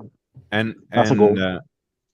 Yeah, they robbed them. Yeah, Fabinho's knee, in fact. So that changes everything, and it should have been ruled a goal. But hey, there are another 45 minutes to play at least, so no worries there. I'm a little disappointed, but it's all good. what was I going to say? I think, for the most part, again, of course, they are conceding possession to Liverpool. Of course, Liverpool had by far more chances. Yeah. But what happened, whether you rule it a goal or not, what happened at the end of the half, I think gives us a good glimpse of Real's strategy. They don't want to risk everything. They're sitting back. They're trying to play compact and catch Liverpool on the breaks, because if they did otherwise, I think Liverpool stands a much better chance of catching them at breaks. But this is the kind of game that I think that Real needed to play to win. They needed goals just like that, where it's a little unsettled, kind of scrambling in the box and scoring. Whereas, Liverpool's more methodical, making several passes, 15, 10, 8 passes before working it around, getting their back in and pushing on from the sides.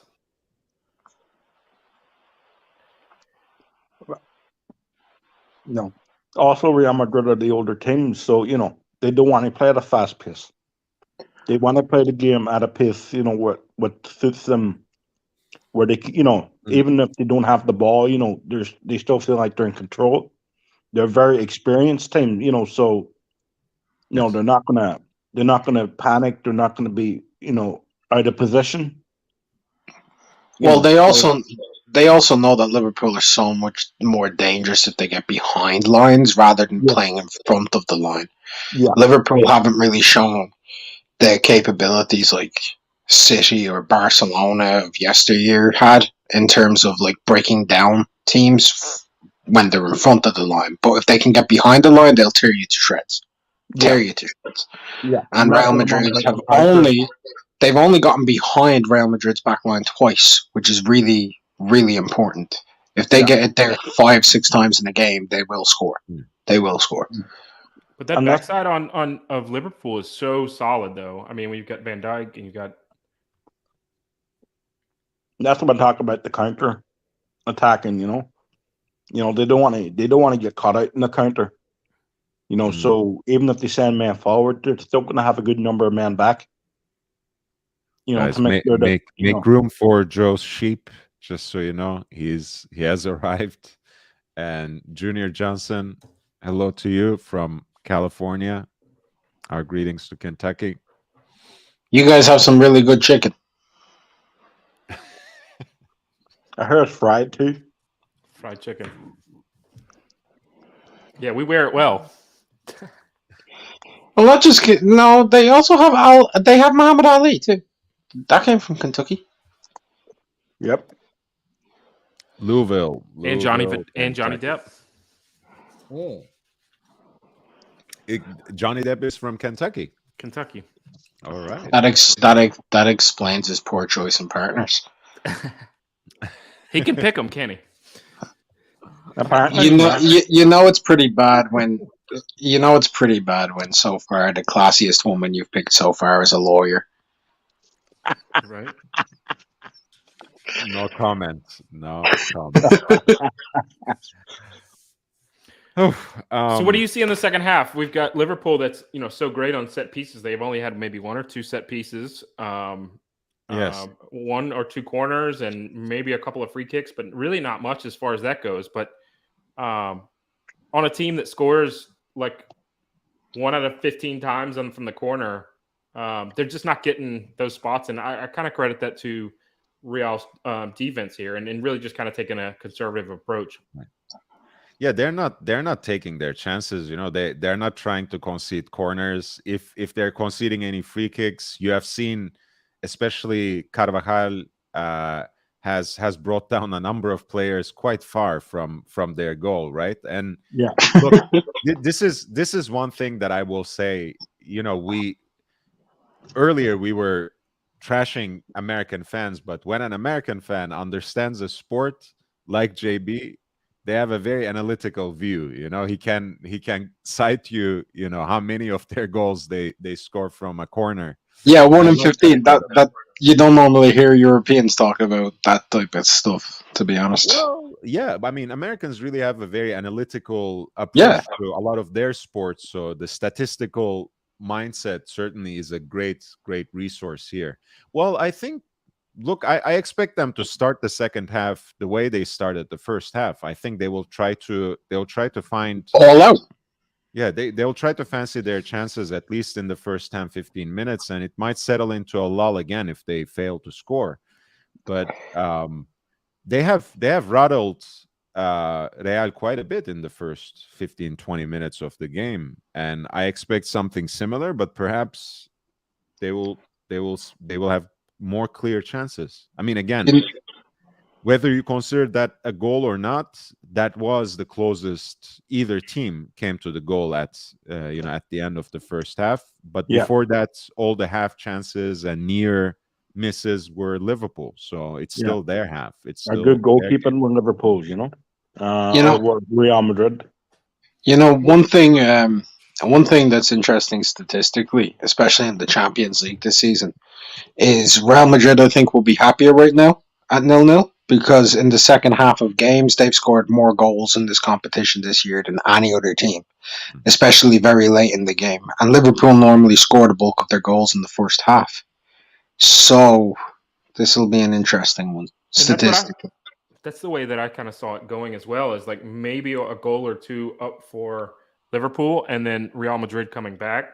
And that's why I think that first goal was so significant. But I think it's a great point that Real Madrid's a second half team, and they're not going to. They didn't want to get in a spot where they had to dig themselves out of. And whilst Brian brought up Liverpool being younger and probably having better legs, Real Madrid have so much experience in this Champions League, especially the final. Modric, Benzema, these guys, they've got 4 Champions League medals. Like, let's make no mistake about it. They've 4 or 5 Champions League winner medals. They're very comfortable in this situation. And they've been there in extra time winning goals. Sergio Ramos, when he was there, like, against Atleti, like, we've seen it. Real Madrid have no problem winning late. No problem. They actually specialize in it. The fucking bastards. They did it in the semi. That's right. PSG, or was it? I forget. No, City. They knocked City out. And they did it to PSG. And they did it to Chelsea. They left it late. And it was always in the second half of the tie and in the second half of the games of the second half of the tie. And, here's the other thing, of course. Again, I do think overall you might say Real does have a few players that can change things up still in the bench. Well, so does Liverpool. But imagine, for example, you take out, depending on the situation, either Modric or Kroos. You pull Valverde back and put Rodrigo on the right in the last 10-15 minutes. That could be a different game, and that could actually give Madrid probably more breakaway chances. And whilst they haven't been great as of late, they have 2 players on the bench who have world-class capabilities for 5-10 minutes in Hazard and Bale. They can at any moment tear someone to shreds. That's right. Yeah, and change the pace immediately with either of those players. Yeah, and as I said earlier, Camavinga also. Camavinga, yeah. He's so. What's so interesting about him is in the last 3 games, like in the Champions League, City, PSG, Chelsea, he's come on with 10 minutes to go, and with those 10 minutes, they've conceded no goals and they've scored 6. Yes, like I think he's so solid. I think he's I think he's potentially one of the best young players in the world. And I don't like throwing that around, I don't like throwing it around, but I think, I think he's special. I think he's a star in the making. Yeah. So, I mean, again, the easiest player to liken him is Pogba, and again, he's not yet playing the main role in this team. He is coming from the bench, fresh, plays all aspects of the game, exactly the kind of box-to-box midfielder that I love. But it's one thing to play, again, 15, 20, 25 minutes of a stretch. Yeah. And it's another thing to, perform week in, week out, 2-3 games a week, sometimes at this level. And we'll see how consistent he can remain. But I think Real did the right thing to sign him to. I think the potential, right? It's a great potential for the next. Yeah, when you sign a young player, and you see something in them, it's always potential, right? There's always a risk. I mean, think of how much they have gotten from players like Casemiro and Kroos, who were relatively young when they came to the team, and now they have four Champions League titles. So it's quite amazing. Yeah, so like, no, I'm gonna come along. I think he is a game changer. So I love him. I just love him at this point. But as you say, I just want to see him 3 years from now where he develops.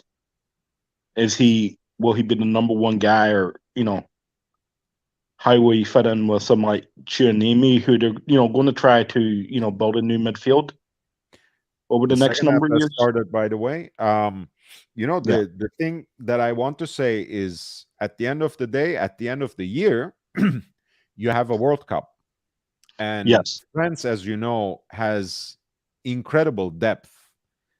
But hey, you might end up this season, having gotten your time in the Champions League final, having won La Liga. I think he will have real fire in his legs for the first half of next season, because he will want to claim a place in that squad that might bring them their third World Cup. So it's I think the next season could be a great season for Camavinga. He has already started picking up some minutes. It's exciting. Gabriel Ocean says, "Go Bills." Yes, sir. Yeah, I'm a huge Bills fan. Yeah, Bills. Who's the Bills? And it's is it a value judgment that Bills stands higher than the Real Madrid? No, I had this in my media this other room, so I brought it downstairs. It's not actually, Just kidding. Just trying to give you. Bills. Gareth Bale was he on about? Oh my. Huh? Gareth Bale was he on about? Bills. Who's Bills? It's an NFL team. All right. No, I know nothing. It's in New York, Western New York. Okay, I know nothing about it. Okay. Yeah, it's one of the 32 NFL teams. Right. I know nothing about it. My bad. Yeah, Gabriel Ocean from the chat says, real football. I'm not sure, man. It's look, I mean, all my respect to the game. You mean that football that's a foot long, football? And that's the only reason it's called football? And not because it's the most depressing team to be a fan of. They've never won a Super Bowl.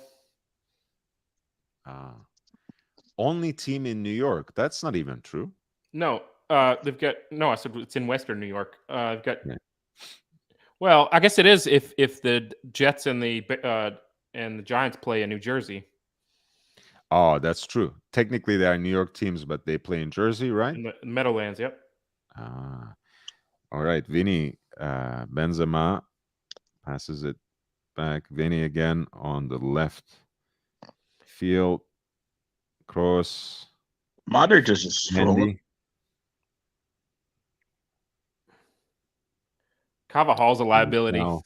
I think he's going to give up a few chances today.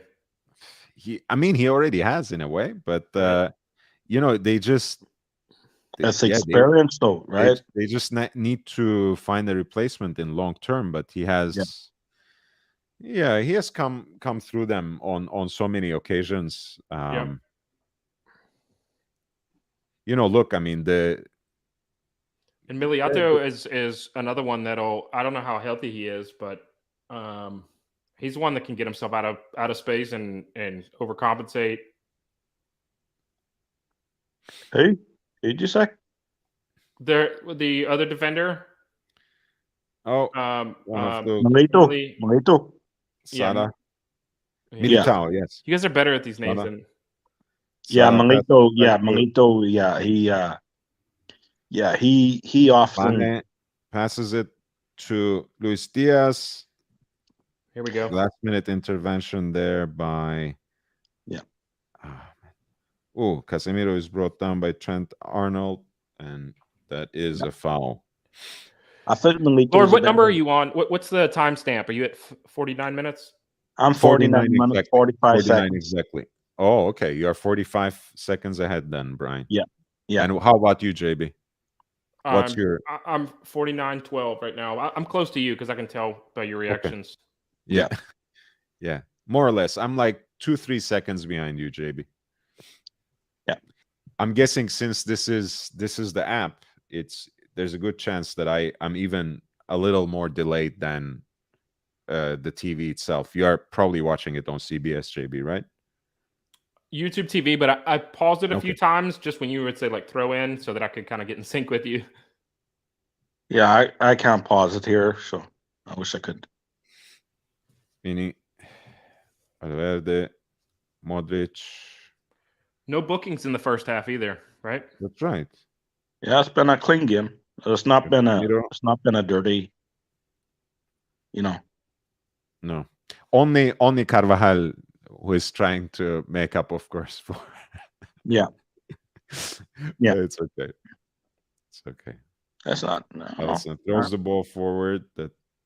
I'd expect at this stage though some bad tackles. Guys, if you have been watching the show and enjoying it, please hit the like button, upvote the stream. It's really important. It gives me more exposure. And if you enjoy this kind of content, please subscribe. We have a lot of more sports content coming up. Football, of course, boxing.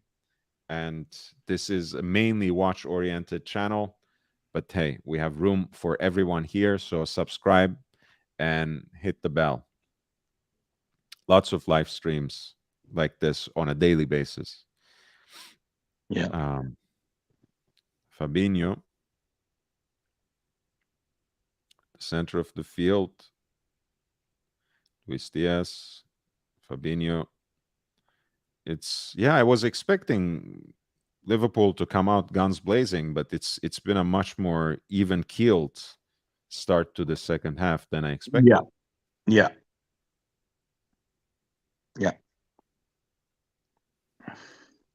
This game is so tense, Archive of Sorts says. Mr. Foss says, no offense, but that looked a little like the German national team overall. I don't know. The shirt, you mean? Well, the Adidas shirts are usually not, especially the first home kits are not very inventive. They're all the same. It's just a simple color with the 3 stripes on the shoulders. It is what it is. So it's all about the badges and whatever else. And look, why would I be offended if it looks like the German national team jersey? That's one of Germany's, probably after Italy, it's my favorite national team to sport. So no offense taken at all. Archive says Luis Diaz is having a great game. Yes, I think he proved to be a very strong choice. Nothing that has really converted into a clear chance, much less a goal, but he has been quite effective on the left there. Yeah. The thing is, he does stay out the left. He doesn't vary from his position, which stretches the field for, Liverpool. If they, I think he should do an outside run, try to get in behind the Real Madrid defense. Passes it there to Luis Diaz. Luis Diaz coming into the box. Carvajal in front of him. Passes back to Mane. Arnold now. They cannot get through the wall that Real has set there in front of their goal. Excellent defense there. Yeah. Trent again. Thiago. Van Dijk. Andy Robertson. Thiago, Fabinho. I think that's one of the main differences here with Liverpool is they have their back line sending so many up and over. I mean, with Arnold Alexander, Thiago. Yeah, their back line's more. Courtois. They get more involved in the offense. Yeah. That's because they believe in Van Dijk. Right. We've got the Rock back there. Yeah. No, he's a brilliant player. Yep. Like when he was at my team, Celtic, he was brilliant. I mean, he's been a world-class defender for several years now. I mean, and really shining too, in anchoring that defense. Archive of Sports says man of the match so far is Courtois. Changed my mind. And then you've got Van Dijk too. So Van Dijk would have to match up with Benzema here. Ooh. Yeah. Luis Diaz seems to have brought down there. I think it was just bad position. I don't think there was any malice to that, No, but I mean it was a clear foul. I don't know what Liverpool players are contesting there. I'm not saying that it needs a card or something, much less a red card, but I'm not sure why they're contesting that decision. It was very clear. Yeah. The way Liverpool he brought fans down are looking happy though. Eder Militao, it's Liverpool fans singing like hit his face, came down on his face. Yeah. I mean, again, I don't think it was intentional, but it's a foul. Yeah. Not as a foul. Really? Archive says Luis Diaz should have gotten the free kick there, to be honest. Okay. Mr. Foss says, I was born in Dortmund, BVB 09. That's great. Dortmund is a great team. When were you born? What year were you born? Me? Okay. No. Foss? Yeah. Yeah, Mr. Foss. Yeah. I was anywhere near 1997. That's the last time Dortmund won the Champions League. Yeah. And that was an interesting goal by Lars Ricken, right, against Juventus. Yep, in the final. Yep, coming from the bench was an interesting. I mean, kind of an upset win. Absolutely. I didn't expect it. I'd a bet though that Paul Lambert would score in that game. So I'd a bet when my brother didn't come off. So. No, it did not. Archive says Militao came in, pushed them off the ball, and they fell over each other's feet. It's not about who comes off worse. It's about who commits the foul. Fair point. Fair point. And again, hey man, look at the shirt I'm wearing. I'm probably a little biased, and I don't think it was because he was hurt more. It's just how I ended up seeing it. Salah on the right, passes it back to Trent Alexander, back to Salah, shoots it. They're contesting a handball there. I don't know if it will go to VAR. The ball is now out of bounds for Real Madrid. It looked like it hit his midsection there. Yeah, I don't think it's a handball. Alaba kicked the ball away. Yeah, I don't think it's going to VAR, that one.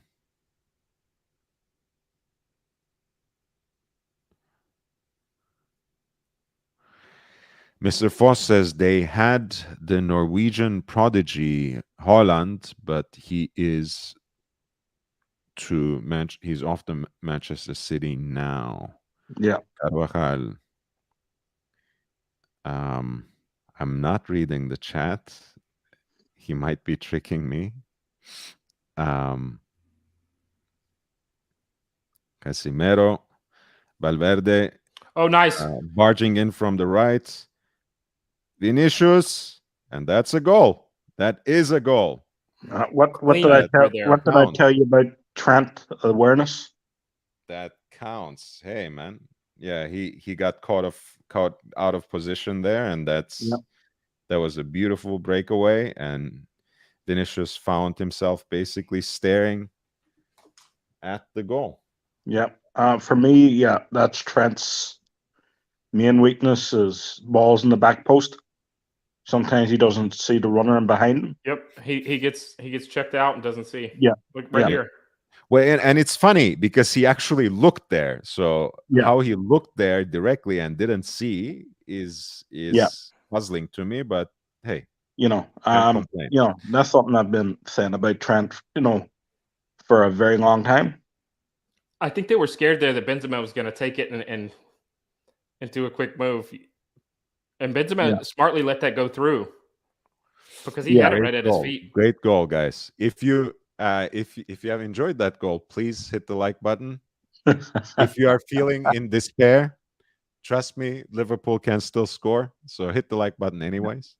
Everybody do it quickly and in bunches. So everybody hit the like button for LHV.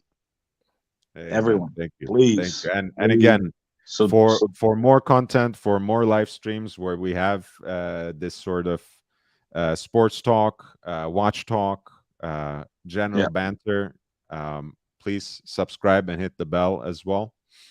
We have lots more coming and on a daily basis too. I was ahead of you there and I didn't want to say a word.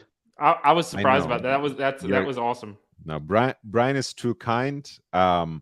Archive of sorts, my friend Mark there in the chat, not so much because he had already given away saying "Golazo" by Vinicius. So hey, it's all right. It's all right. Yeah. It's like it's like that good movie you like to watch, right? You know how things end, but you still want to know how, in a way. So yeah, he'll tell you, right? DJ, sorry. No worries, man. LHV will tell you, I'm a very calm person. I don't, so. Hey, you have basically massaged those nerves by a lot of blood and sweat and tears on the ring. So you probably don't get riled up too easily. No, I don't. That's it's all, but just no, Mark, just kidding, by the way. Don't worry about it. Of course, you have every right to celebrate as well because that saved you from a €10 contribution, since the first goal now on the sheet is Vinicius and not Mane. Yeah. You won. Yep. That's the card. Yes, I think, and it's the first booking of the game for Fabinho, who took away the legs of his opponent there. Hey, rather than allowing Real to break away and possibly score a second, I think he did the right thing. That's a hip check. That was a nice little hip check. Yeah. And stepped on his foot too, but I think Valverde, went in a little bit of the kind of theatricality that I associate with Barcelona. But hey, you're so vulnerable when you get off your feet like that too. We're not above that. Anything below your waist will send you flying. That's true. Yeah. Mr. Foss says, I remember football Weltmeisterschaft. Yes, the World Cup, when Maradona waving from the tribune with a hublot on both wrists. Yes, we love double fisting, man. That's the action that we enjoy. Sometimes product placement is obvious. Supposedly Klopp is actually endorsed by IWC, I heard. Ancelotti, being an Italian and being a Milan man, I would expect him to wear a Rolex, but someone says he's wearing a Patek Nautilus 5711, which is very possible. What are you wearing today, JB? Are you wearing any watches? I have the Oyster on. Yeah, the Daytona. Daytona Oyster Flex. Flexing the Oyster Flex. Yes. All right. On Champions. I'm wearing the Dang. Polar Explorer, Let me my see. only white dial watch for Los Blancos. Let me So see. Yeah. makes sense. Oh, that's fitting. I Perfect. only have one Salah, watch.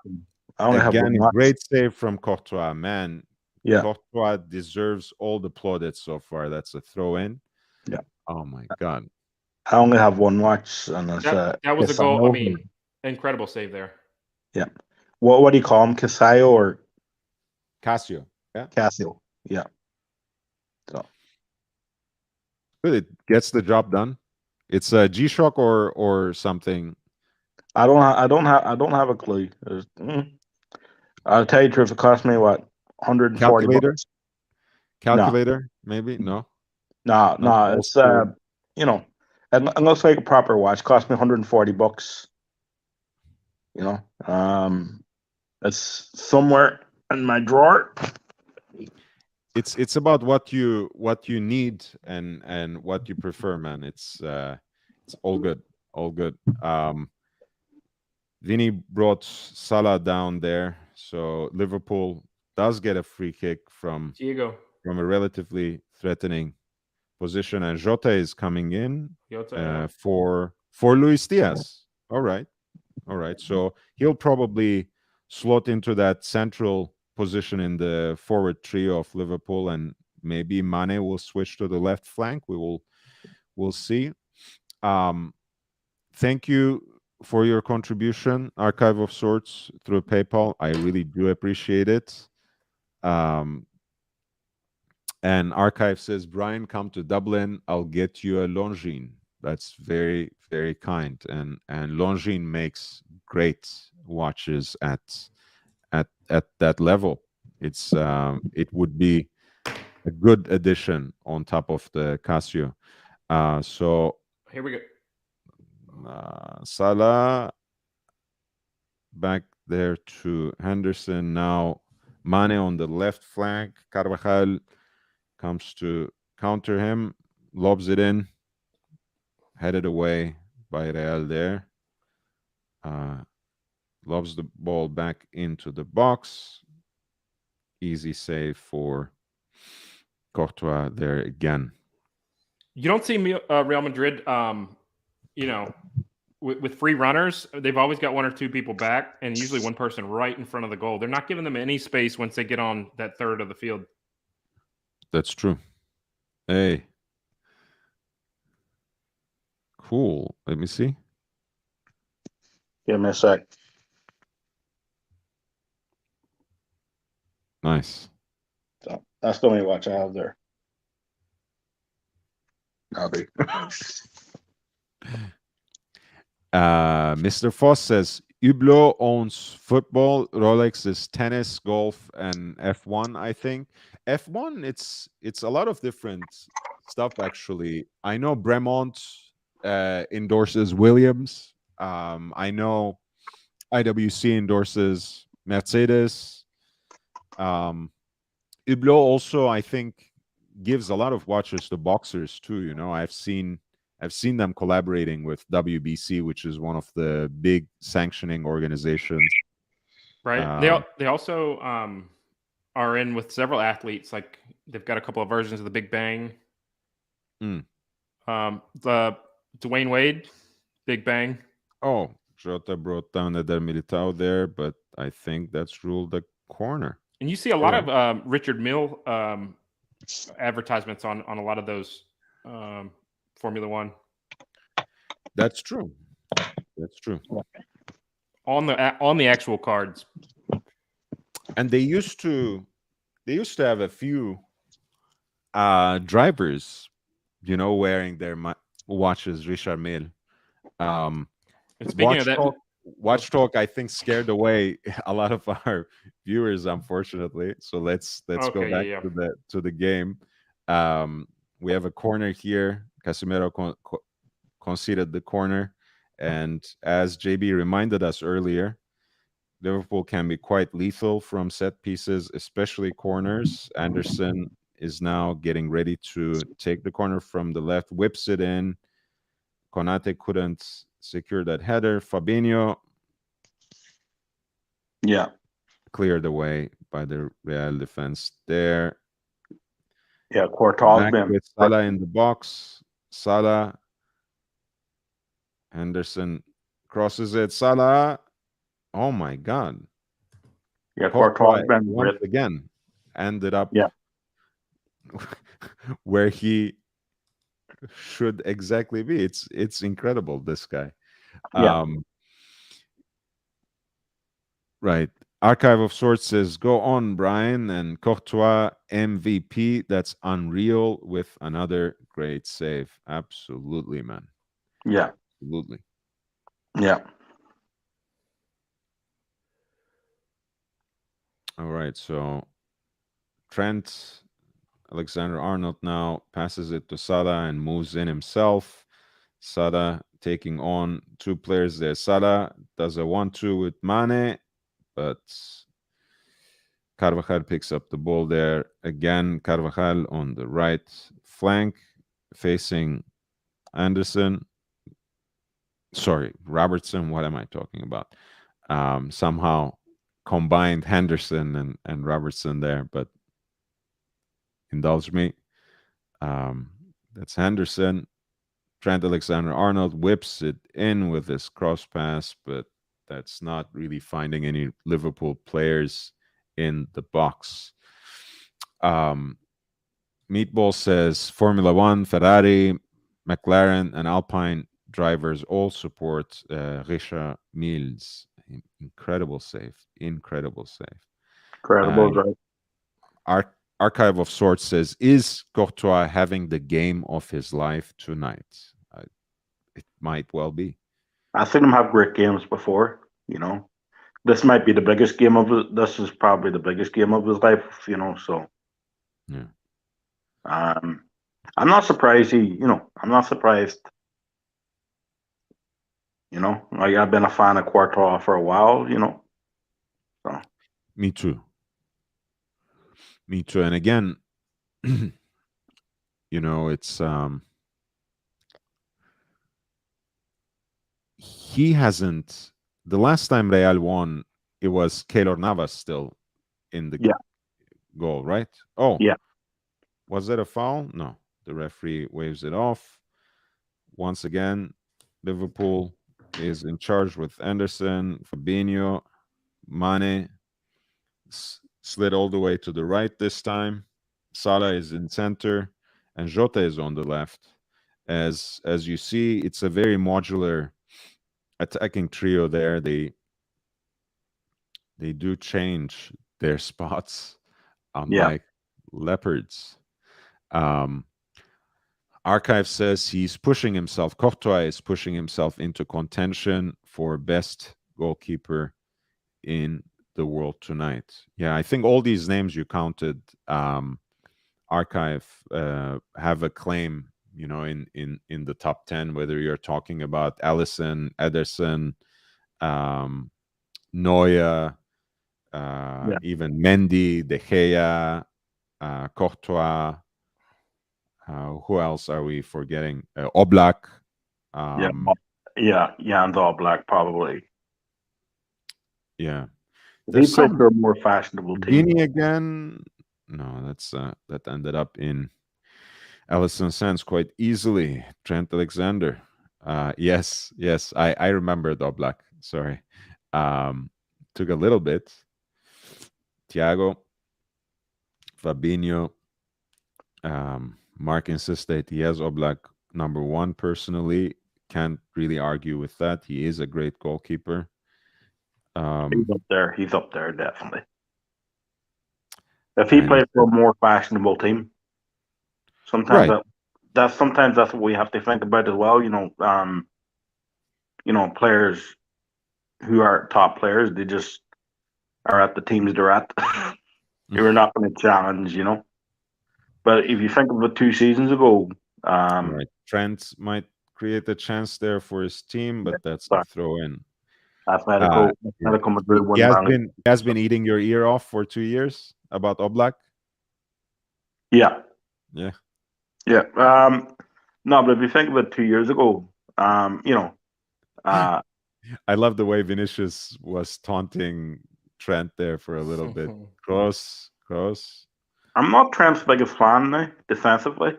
Offensively, I think he's freaking brilliant. But defensively, I always think if there's a weakness in that Liverpool back line, it's Trent.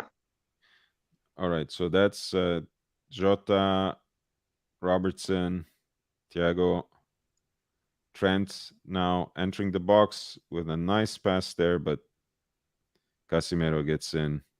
Yeah. And clears the ball. Mane, Trent again, shoots. Maybe a little bit of contact there with Diogo Jota as well, but that's nowhere near the goal. Just missed the redirection there. Yeah.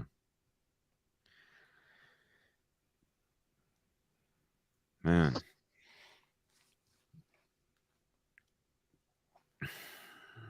All right. Another substitution for Liverpool.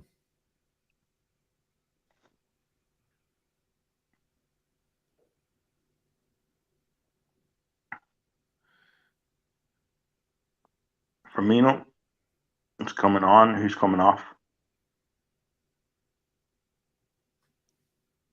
I didn't see who was coming on there. Let's see. Roberto Firmino. I think they might actually make more than one. Yeah. More than one Possibly. change. Possibly. Oh my, no. Because I think that was Keita that I've seen. Yeah. On the back as well, who has been so far. I mean, I don't want to be too harsh, but he didn't really deliver.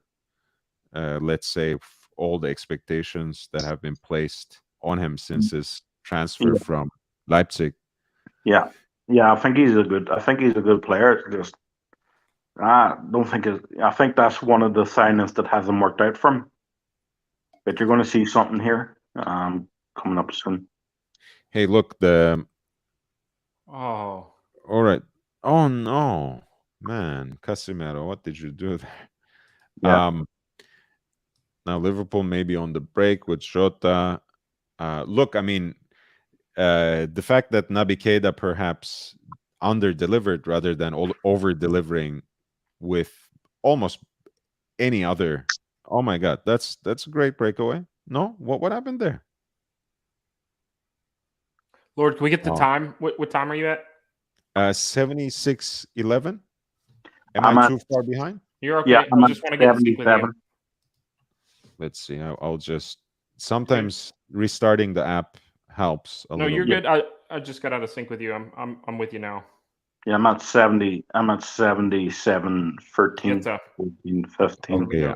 I'm never gonna catch up with you, Brian. Thiago is coming off. Firmino is coming on. Well, I mean, they want to score in the last 15 minutes, of course. Yeah, plus Thiago's had injury problems coming into this game, so from that perspective, also they're gonna take more risks and fancy their chances. Yeah, they'll move from like the 4-3-3 to like 4-2-3-1 or something like that, where they're pushing up. And what's nice is they've had the ball in their half of the field. I mean, on the attacking half, Liverpool has for a good part of this game. Yeah. I'm mic'd up. You hear me? They're listening to me. Yeah.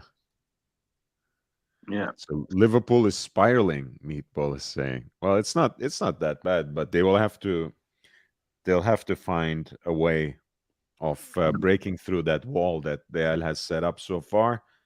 Mane, Trent crosses the ball in with a pass, but that's not getting through. Vinicius again, can he break? That's a foul. I think that was a fake. Oh no. Okay. Get up. Okay. All right. That was a dive then. The referee is much closer than I am to the action, so I'll have to respect this decision. Alaba clears it. That's another throw in. That was Firmino's first shot. Deflected, went to throw in. Okay. We got the Jose Mourinho tactics here now. A little ambitious there from outside the box with two defenders in front of him. Oh, there's nice the old Ronaldo, the Brazilian Ronaldo, showing him in the crowd. Oh yeah, he's in the yeah, he's in the stadium. He's in the stadium. He's put on so much weight. He looks so unhealthy. It happens, man. It happens. I know. With age. When I think of him, I think of one of the most naturally talented footballers in history. For sure. Right. It's just a shame. But, as long as he's happy, He owns he owns a team in La Liga, right? I don't know if he owns them. I think he's, I think he's like, I think he part owns a team, or like he's, like a share of, like he owns a share of the team. Okay. I don't know if he owns like an equity owner. Maybe something like that. He may be the president of it, but yeah, I'm not sure. Like you said, probably it's a stake more than But yeah, no, he was one of my favorite players to watch as a youngster. Man, once more, it's Courtois saving the day. Another corner though, which is always dangerous, which always presents a threat.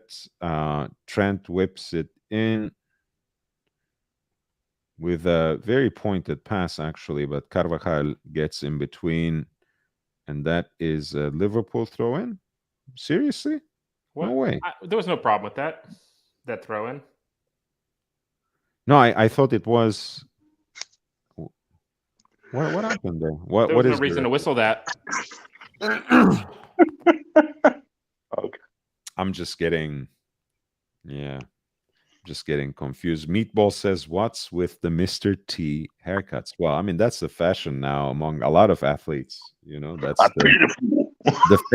the fade. Right, and then they've got, I think the pronounced Mane cross. Oh my God! What a horrible shot. Yeah, why do you think I was laughing?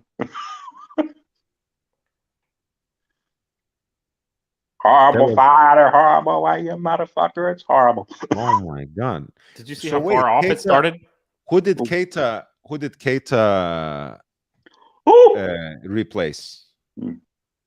Keita replaced. Oh jeez, who was it again?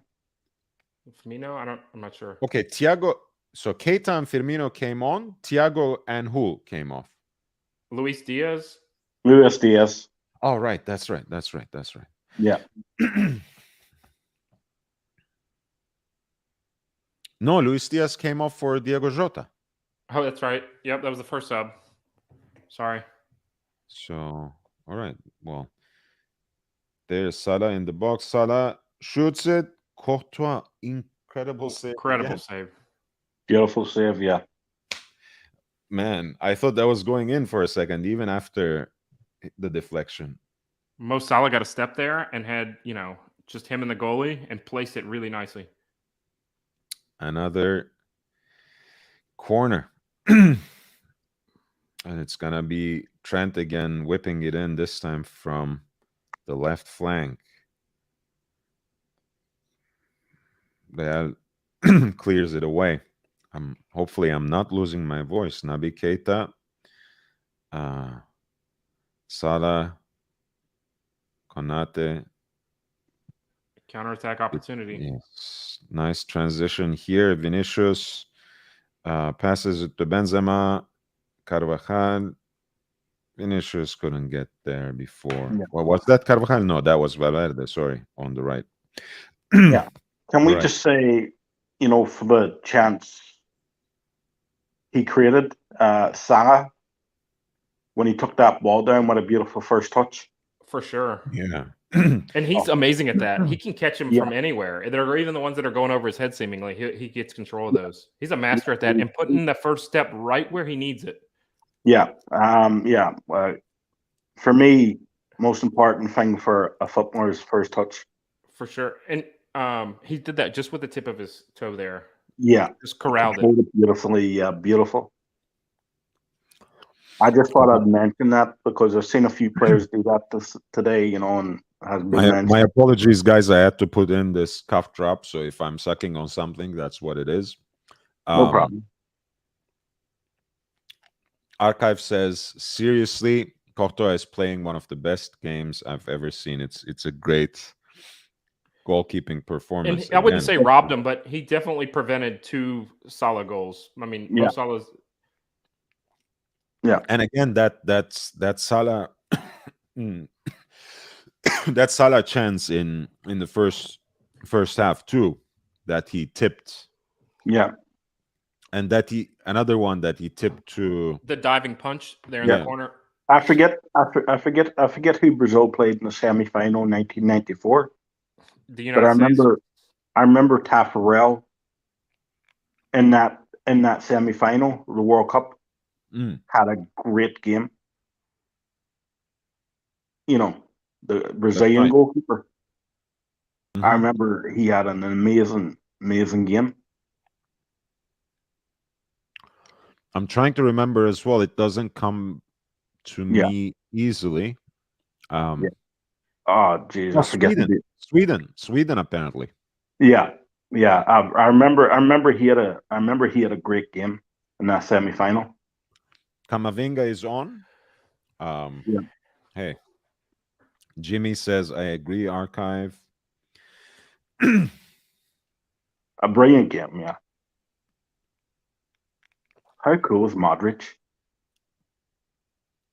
And Archive comes to our help as well by saying Sweden. Confirming, I should say. Yeah. Benzema links up there. Not the best pass I've ever seen. Now Jota. Money. Oh. Very nice tackle. Carvajal, I think, embarrasses us a little bit there with that intervention. He's done a good game. He hasn't given up like those streakers where he's out of position and lunging and kind of in scramble mode. Mm-hmm. He's an experienced defender. And you see that in the Man City game. He's probably his best game this year. Yeah. Yeah. That's true. I think sometimes you just need a good goalkeeper. Certain games, Benzema, Vinicius, can he break into the box from that left side? Has Trent in front of him, passes it to Benzema. Trent dispossesses Benzema. Maybe one too many moves there. You got to let it go when you. Oh my God! All right, this Liverpool transitioned really well here. Now it's Mane imposing himself into the box, but that's nowhere near. Yeah. Modric, cool, calm, and collected.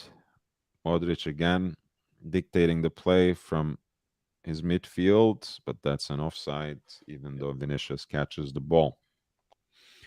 Well, the last few minutes remaining now, even with the added time, there's not much left. I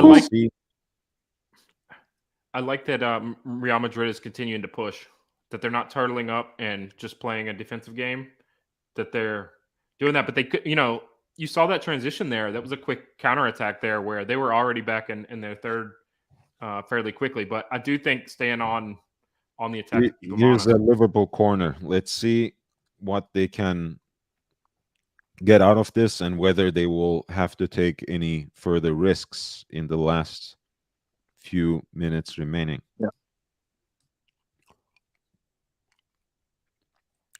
Whips it in. Courtois has the ball. Yeah. You know the best goalkeeper I've ever seen do that. Pick the ball up from corners. Tell me. Oliver Kahn. Oh man. Right. He was mental.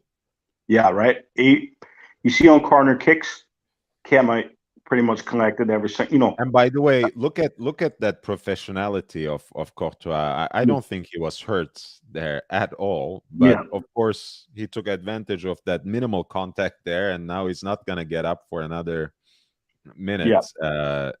Ceballos is coming in. Okay, the former Arsenal goalie. Yep. I was gonna say, like, I will not say that, but hey, since you have, not my favorite player in the Real squad, having turned up for Arsenal in the past, but it's okay. Yeah. Okay, another keeper that would attack Tim Howard, the American, would come out and always punch it. Yeah, he was a puncher, right? But the best coming out and collecting the ball, from corners or free kick was Oliver Kahn. That is true. No. And it could be the start of a great counterattack too, with the well placed. Yeah. Okay, Schmeichel is one of the other best at doing it. His thing was just Madrid is coming off for Ceballos. And Real is basically getting ready at this point for the ceremonies. Hopefully, we won't see any heartbreak at this point. Dodger says, "Hey, Dodger, love you, man. Just wanted to say hello, my old friend. Hey, we're not old friends. We are still friends. I miss our times together in the old days. Always feel free to jump on, man. Always feel free to jump on, Dodger." Archive of source. I personally thought the best goalkeeper for corners was Packy Bonner. Who the hell is Packy Bonner? Yeah, Packy was good at catching crosses. That was one of his strengths. Mr. Skydweller loved the Dodger, Mr. and Mrs. Dodger, the horological power couple. We love them. We hope all is well. Yeah. 5 more minutes. Nice 5 minutes of here. extended time. Yeah. No, Packy was good. Packy was good at Benzema. All right. Is that a goal? Ceballos, come on, man. Take that shot, man. What are you doing? He's a former Arsenal player. He had 2 steps there. He had no reason to slow that down. It's okay. Well, I mean, look, I don't know if it's good. Look, he's still representing North London. We're gonna accept him as long as he's not in an Arsenal jersey. It's gonna be fine.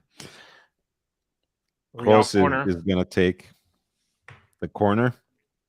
Benzema is right next to him. The captain, Benzema. They passed it. Now Casemiro. That's Kroos. Again, Benzema moving into the box. Benzema lays it off to Camavinga, but that's not a great shot. No, it's not. Hits it into the stands, basically. That was his first chance. Yeah. And it was into the next district. It's all right. Should have been 2-0, Jimmy says. I think between Ceballos and Camavinga, they could have done better for sure. Dodger says, of course, we are still friends. Hi, Mr. Skydweller. Things are good. Thank you. I know we are, Dodger, but I just wanted to make that point still. Now, Vinny Jr. is coming off for the last few minutes. Rodrigo is in. Yeah. Vinny, hydrate yourself. Relax. Get ready for number 14. Trent crosses it into the box, but headed away, headed clear. Ceballos is not letting Diogo Jota go there. Good job. Camavinga doubles it up. Cross. Great header away by Eder Militao there. Camavinga. Cool pass. Cross. Was that a foul? Only 2 minutes left, and I'm 2 minutes left. Look, we were talking about the edge, the managerial edge, right? And I insisted that when they're on the sidelines, Ancelotti is just much better in intervening in the game, in manipulating the game. Where's Klopp? Where's Klopp?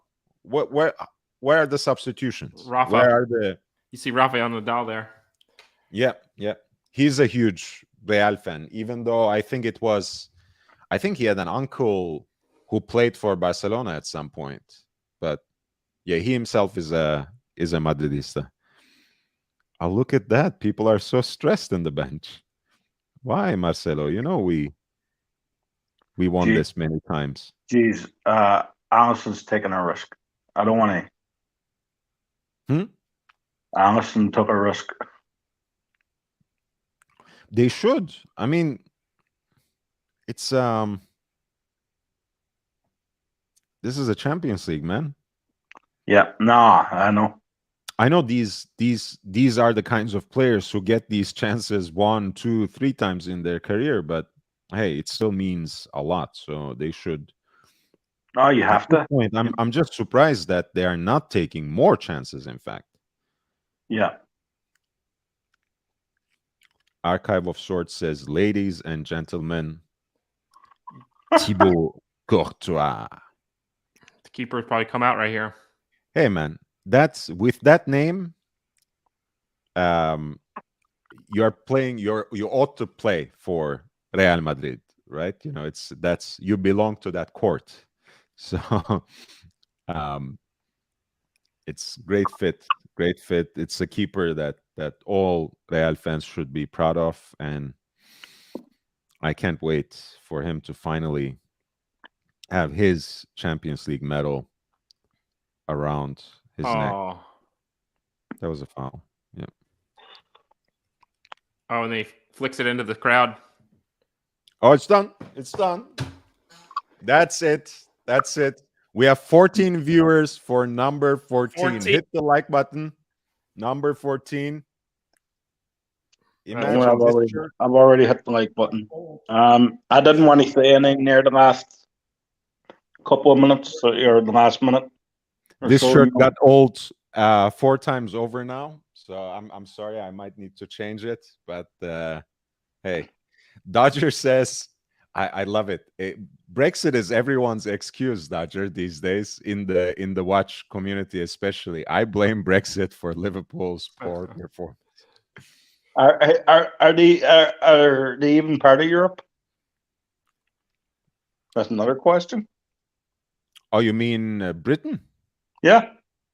But I mean, should they even be a part of the European competition, seeing as they're not European anymore?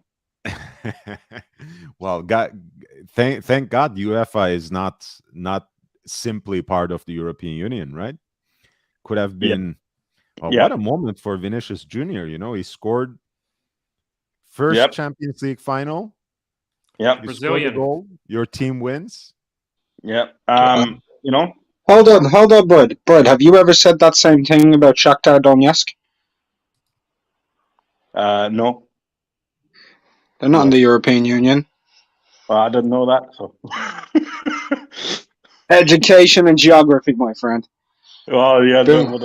There you go. Yeah, I mean, look. Israel plays for UEFA competition.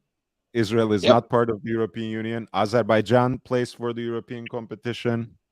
They're not part of the European Union. Come on. I mean, you have Australia competing in Eurovision, for fuck's sake. You have Australia competing in the Asian qualifiers for the World Cup. How about that? Because they want to be more competitive and have a little more of an edge if and when they make it to the finals of the World Cup. So, you know, it's not. Of course, football and any kind of sport has something to do with geopolitics, but it can't be reduced to geopolitics for sure. I wish Ireland would move and just go to the Middle East so we can qualify for every tournament. Why not? Why not? We would run Saudi Arabia off the pitch 9-0 every time. You could. And, you know, you won't have cheaters like Thierry Henry either. So it's a more fair competition. Meatball says, great broadcast. Hey, guys. Jimmy says Canada is in, Italy is not. Well, you know, Italy has only themselves to blame at that point. I mean, they had so much momentum with their European Championship, and they were in the first place in their group. All they needed to do was to win more games rather than drawing and then having to play a playoff. And there we are finally. So it's not Canada's fault that they qualified and Italy hasn't. I mean, I know you didn't say that, Jimmy, of course, but GB Vol, welcome to the channel. Jimmy says, thanks for the fun stream. Meatball, thank you, guys. If you're just joining us or if you have enjoyed the stream, please hit the like button. We are celebrating now Real's win. Liverpool had good stretches of play in the first half, but they have simply withered away, with all due respect, in the second half. I don't know what was going on there, but there we go. The backbone of this Real team basically now won 5 Champions League titles. It's like the legendary team that started off the European Cup. What a string of performances and wins in this competition for Real, who has now won it for 14 times. Yeah, I've had 7 different notifications pop up in my thing. Real Madrid European champions, or won the Champions League, or from different notifications. So, how beautiful is it that Jordan Henderson didn't win the Champions League tonight? That's just fucking great. I'm so happy about it. Look, man, I mean, it's hard to host the show and like Real Madrid and really not like I'm trying to choose my words carefully. Liverpool. Go overboard. But go overboard. Yeah, celebrate, man. Right? Here's the thing, right? You're the team you wanted to win one. Celebrate. Enjoy. Hey, man. Look, he's trying to keep like this nice persona or whatever, but when my team lost, he pretty much hinted at don't commit suicide, right? But now that he's on a live stream and his team are now the champions, he's not even celebrating. That's weakness. Show some bloody passion, man. Show some joy. Your team won, and here's the most important thing. Wait. The way you put it, I did not say that. You were just dejected, and you sent me a very close-up shot of Niagara Falls. So I said, man, life is still worth living. You are presenting it as if I tried to push Actually, if you would like, you can go onto that phone. You just said dejected. I didn't even let you know I was watching the game.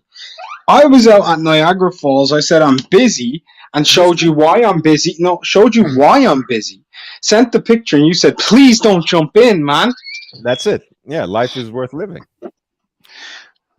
Hinting, because City lost to Real Madrid, that it would be in my best interest not to kill myself. But meanwhile, I knew from a year ago, I knew that you were so disappointed when you lost in the final. So I assumed that it hurt. No, of course it hurt, but I wasn't watching it live. Do you know how I found out we lost? From me? By being told not to kill myself in Niagara Falls. I was choosing my words really carefully, so I reject that accusation. But hey, man, this is that calls for speculation. Speaking of dejected, Jordan Anderson looks pretty dejected right now. That's such a beautiful picture right there. Do you know what's really joyous for me right now? Looking at that dickhead Andy Robertson just like fucking in tears. I know you were choosing your words carefully. I'm a City fan. We're not here. Liverpool only won the FA Cup and the League Cup. They didn't win anything proper. They didn't win a Premier League or a Champions League. They're losers. They're losers. My God. They didn't even score. This is supposedly the best front three in the world, and they couldn't even get it past a goalkeeper. They had like 20 shots, and Thibaut Courtois stopped everything. They couldn't even get it past Thibaut Courtois. Keep in mind, every knockout game they've played, Real Madrid, I think, they've conceded a goal in all of them. And Liverpool couldn't even equal that. Pack of bombs. Pack of bombs. Guys, by the way, thank you so much for this show. You know, if it weren't for all these great panelists, Brian, who has stuck through all the way with me, Mark, who jumped in whenever he thought we were worthy of his time, and JB, who has been here for at least the second half. This has been a wonderful, wonderful live stream. Thank you so much for everyone who tuned in, who chimed in from the chat. If you want to encourage me and support the channel, hit that like button, spread the word, share the link on other platforms. That helps me a great deal.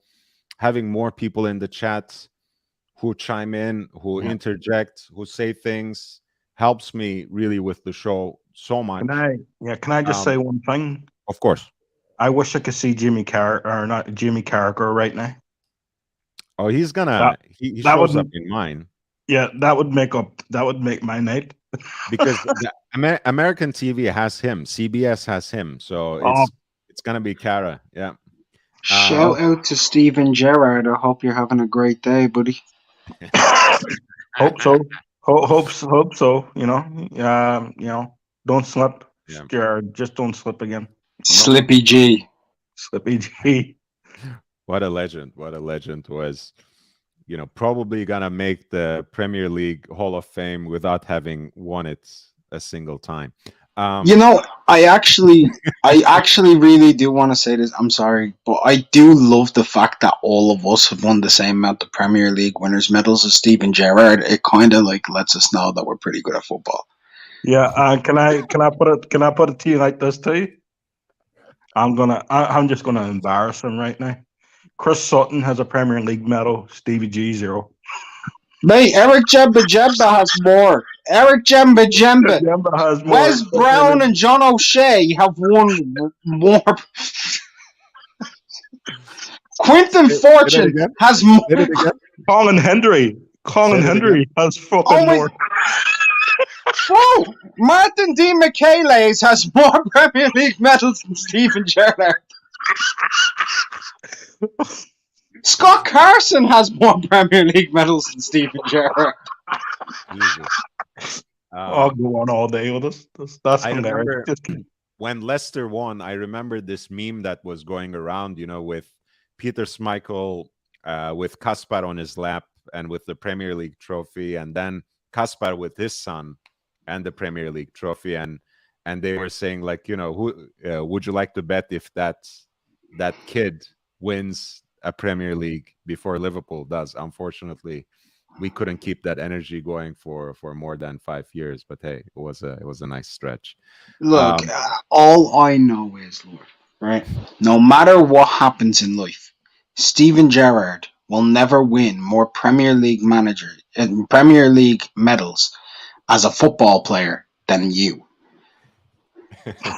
And you've never even played a game of football as a professional player. I never even tried. Yeah, if I tried, you never tried, and you equaled what he spent his entire life trying to do. Supposedly one of the greatest midfielders in Premier League history, right? Sorry, I'm so sorry. Jimmy, I've made the show.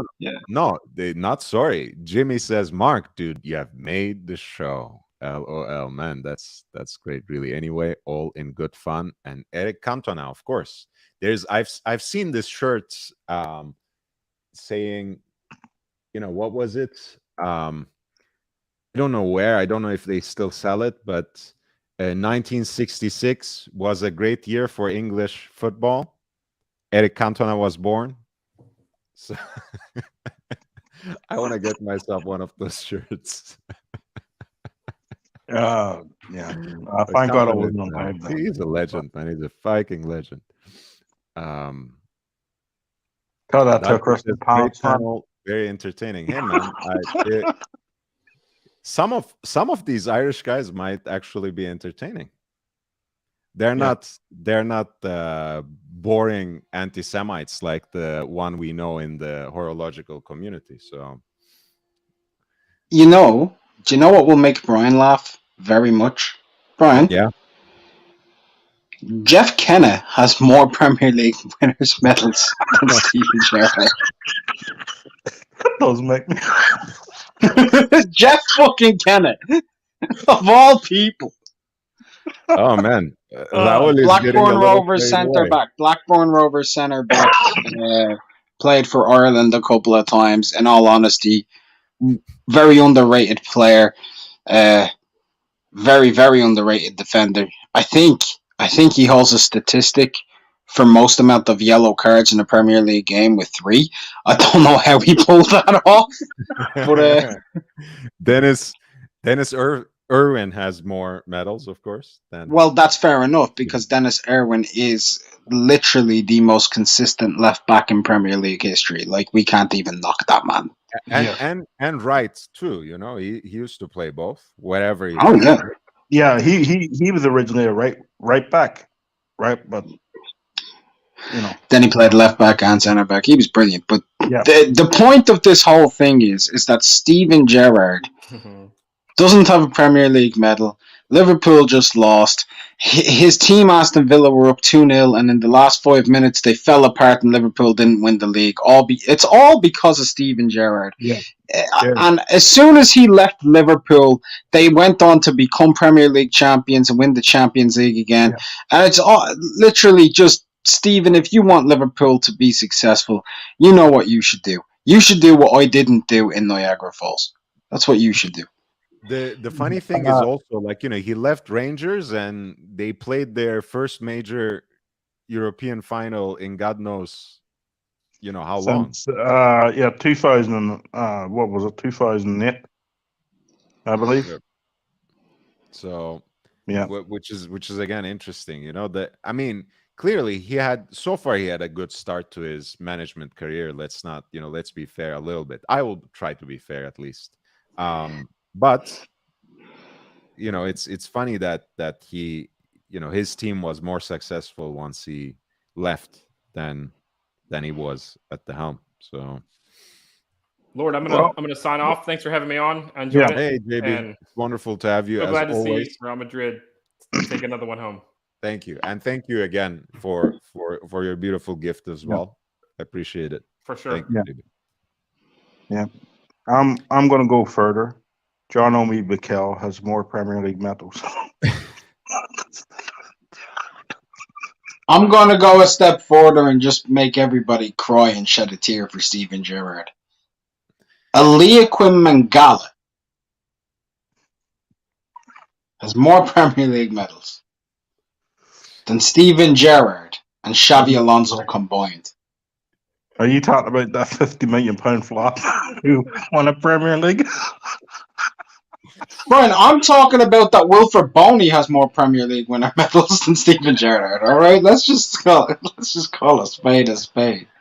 Oh man! I don't hate Steven Gerrard. It's just really funny to have a good time at his expense. No, he didn't say you hate. I'm going to go out on a limb here. I think Mark does not rate Gerrard. I think he's one of the best midfielders of all time. Straight up. I think he's one of the best. He's not as good as Liverpool fans like to rate him, because some Liverpool fans say he's the greatest midfielder of all time. He's not. I don't even think he's one of the 4 or 5 best midfielders in Premier League history, but he's certainly one of the top 10 Premier League midfielders of all time. And he's definitely, probably in Premier League history, Liverpool's best midfielder, even though he can't really back it up in the middle department. The eye test will tell you that he was absolutely exceptional.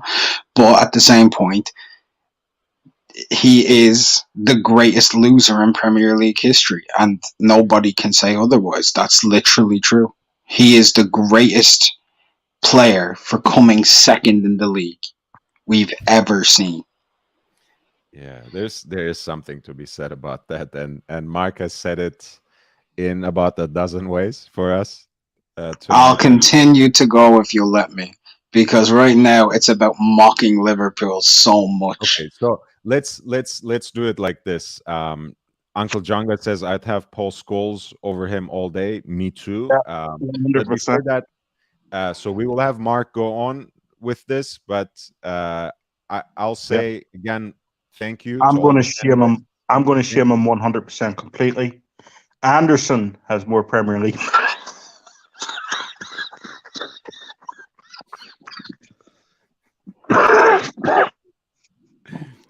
That's not that bad. Baby has more Premier League medals. That's not true. Bebe didn't play enough games to qualify for the medal. Well, that's shit. No? Yeah, he never actually carried a medal. Oh. I looked into it when someone brought it up because they used that before, so I always check which players actually played enough games to qualify for the medal. He only played 2 matches. I actually want to watch this with the sound on, so I want to sign off. Again, thank you everyone in the audience. Yep. Please hit the like button if you haven't. Upvote on your way out. Subscribe if you haven't. There's more to come, much more to come with these live streams. Hey, if you want to encourage me, if you want to support me, you know how in the ticker. You know, I have a PayPal and the Cash App there. So please, in either case, spread the word, share the link on other platforms. That's the best way to help me.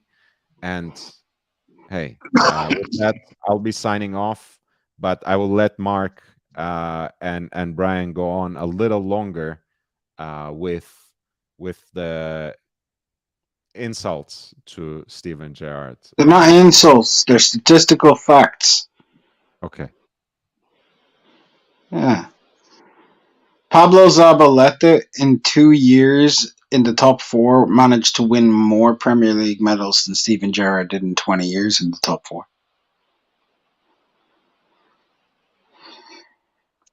Have you got one, Brian? Because Jolyon Les got 1 more Premier League medals than Steven Gerrard. Did you know this? Yeah. I did actually. Yeah. Joe Hart has. And he sucks. Yep. Jamie Vardy. Yeah. Yep. N'Golo Kante and Riyad Mahrez have won more Premier League titles with different teams than Steven Gerrard won in his whole career. I forget his name. Morgan, a centre back for Leicester City. Where's Morgan? Where's Morgan? Where's fucking Morgan? Where's Morgan? Oh my god. Oh, actually, now that you mention it, did Lovren win? I think Lovren was part of that squad, wasn't he? Lovren? Yep. Also, what do you call the right back? I don't know, man. I'm literally trying my best not to laugh at the fact that Kolarov has won more Premier League medals than Steven Gerrard. Kolarov. Take care, guys. Signing off. Yeah. Until next time.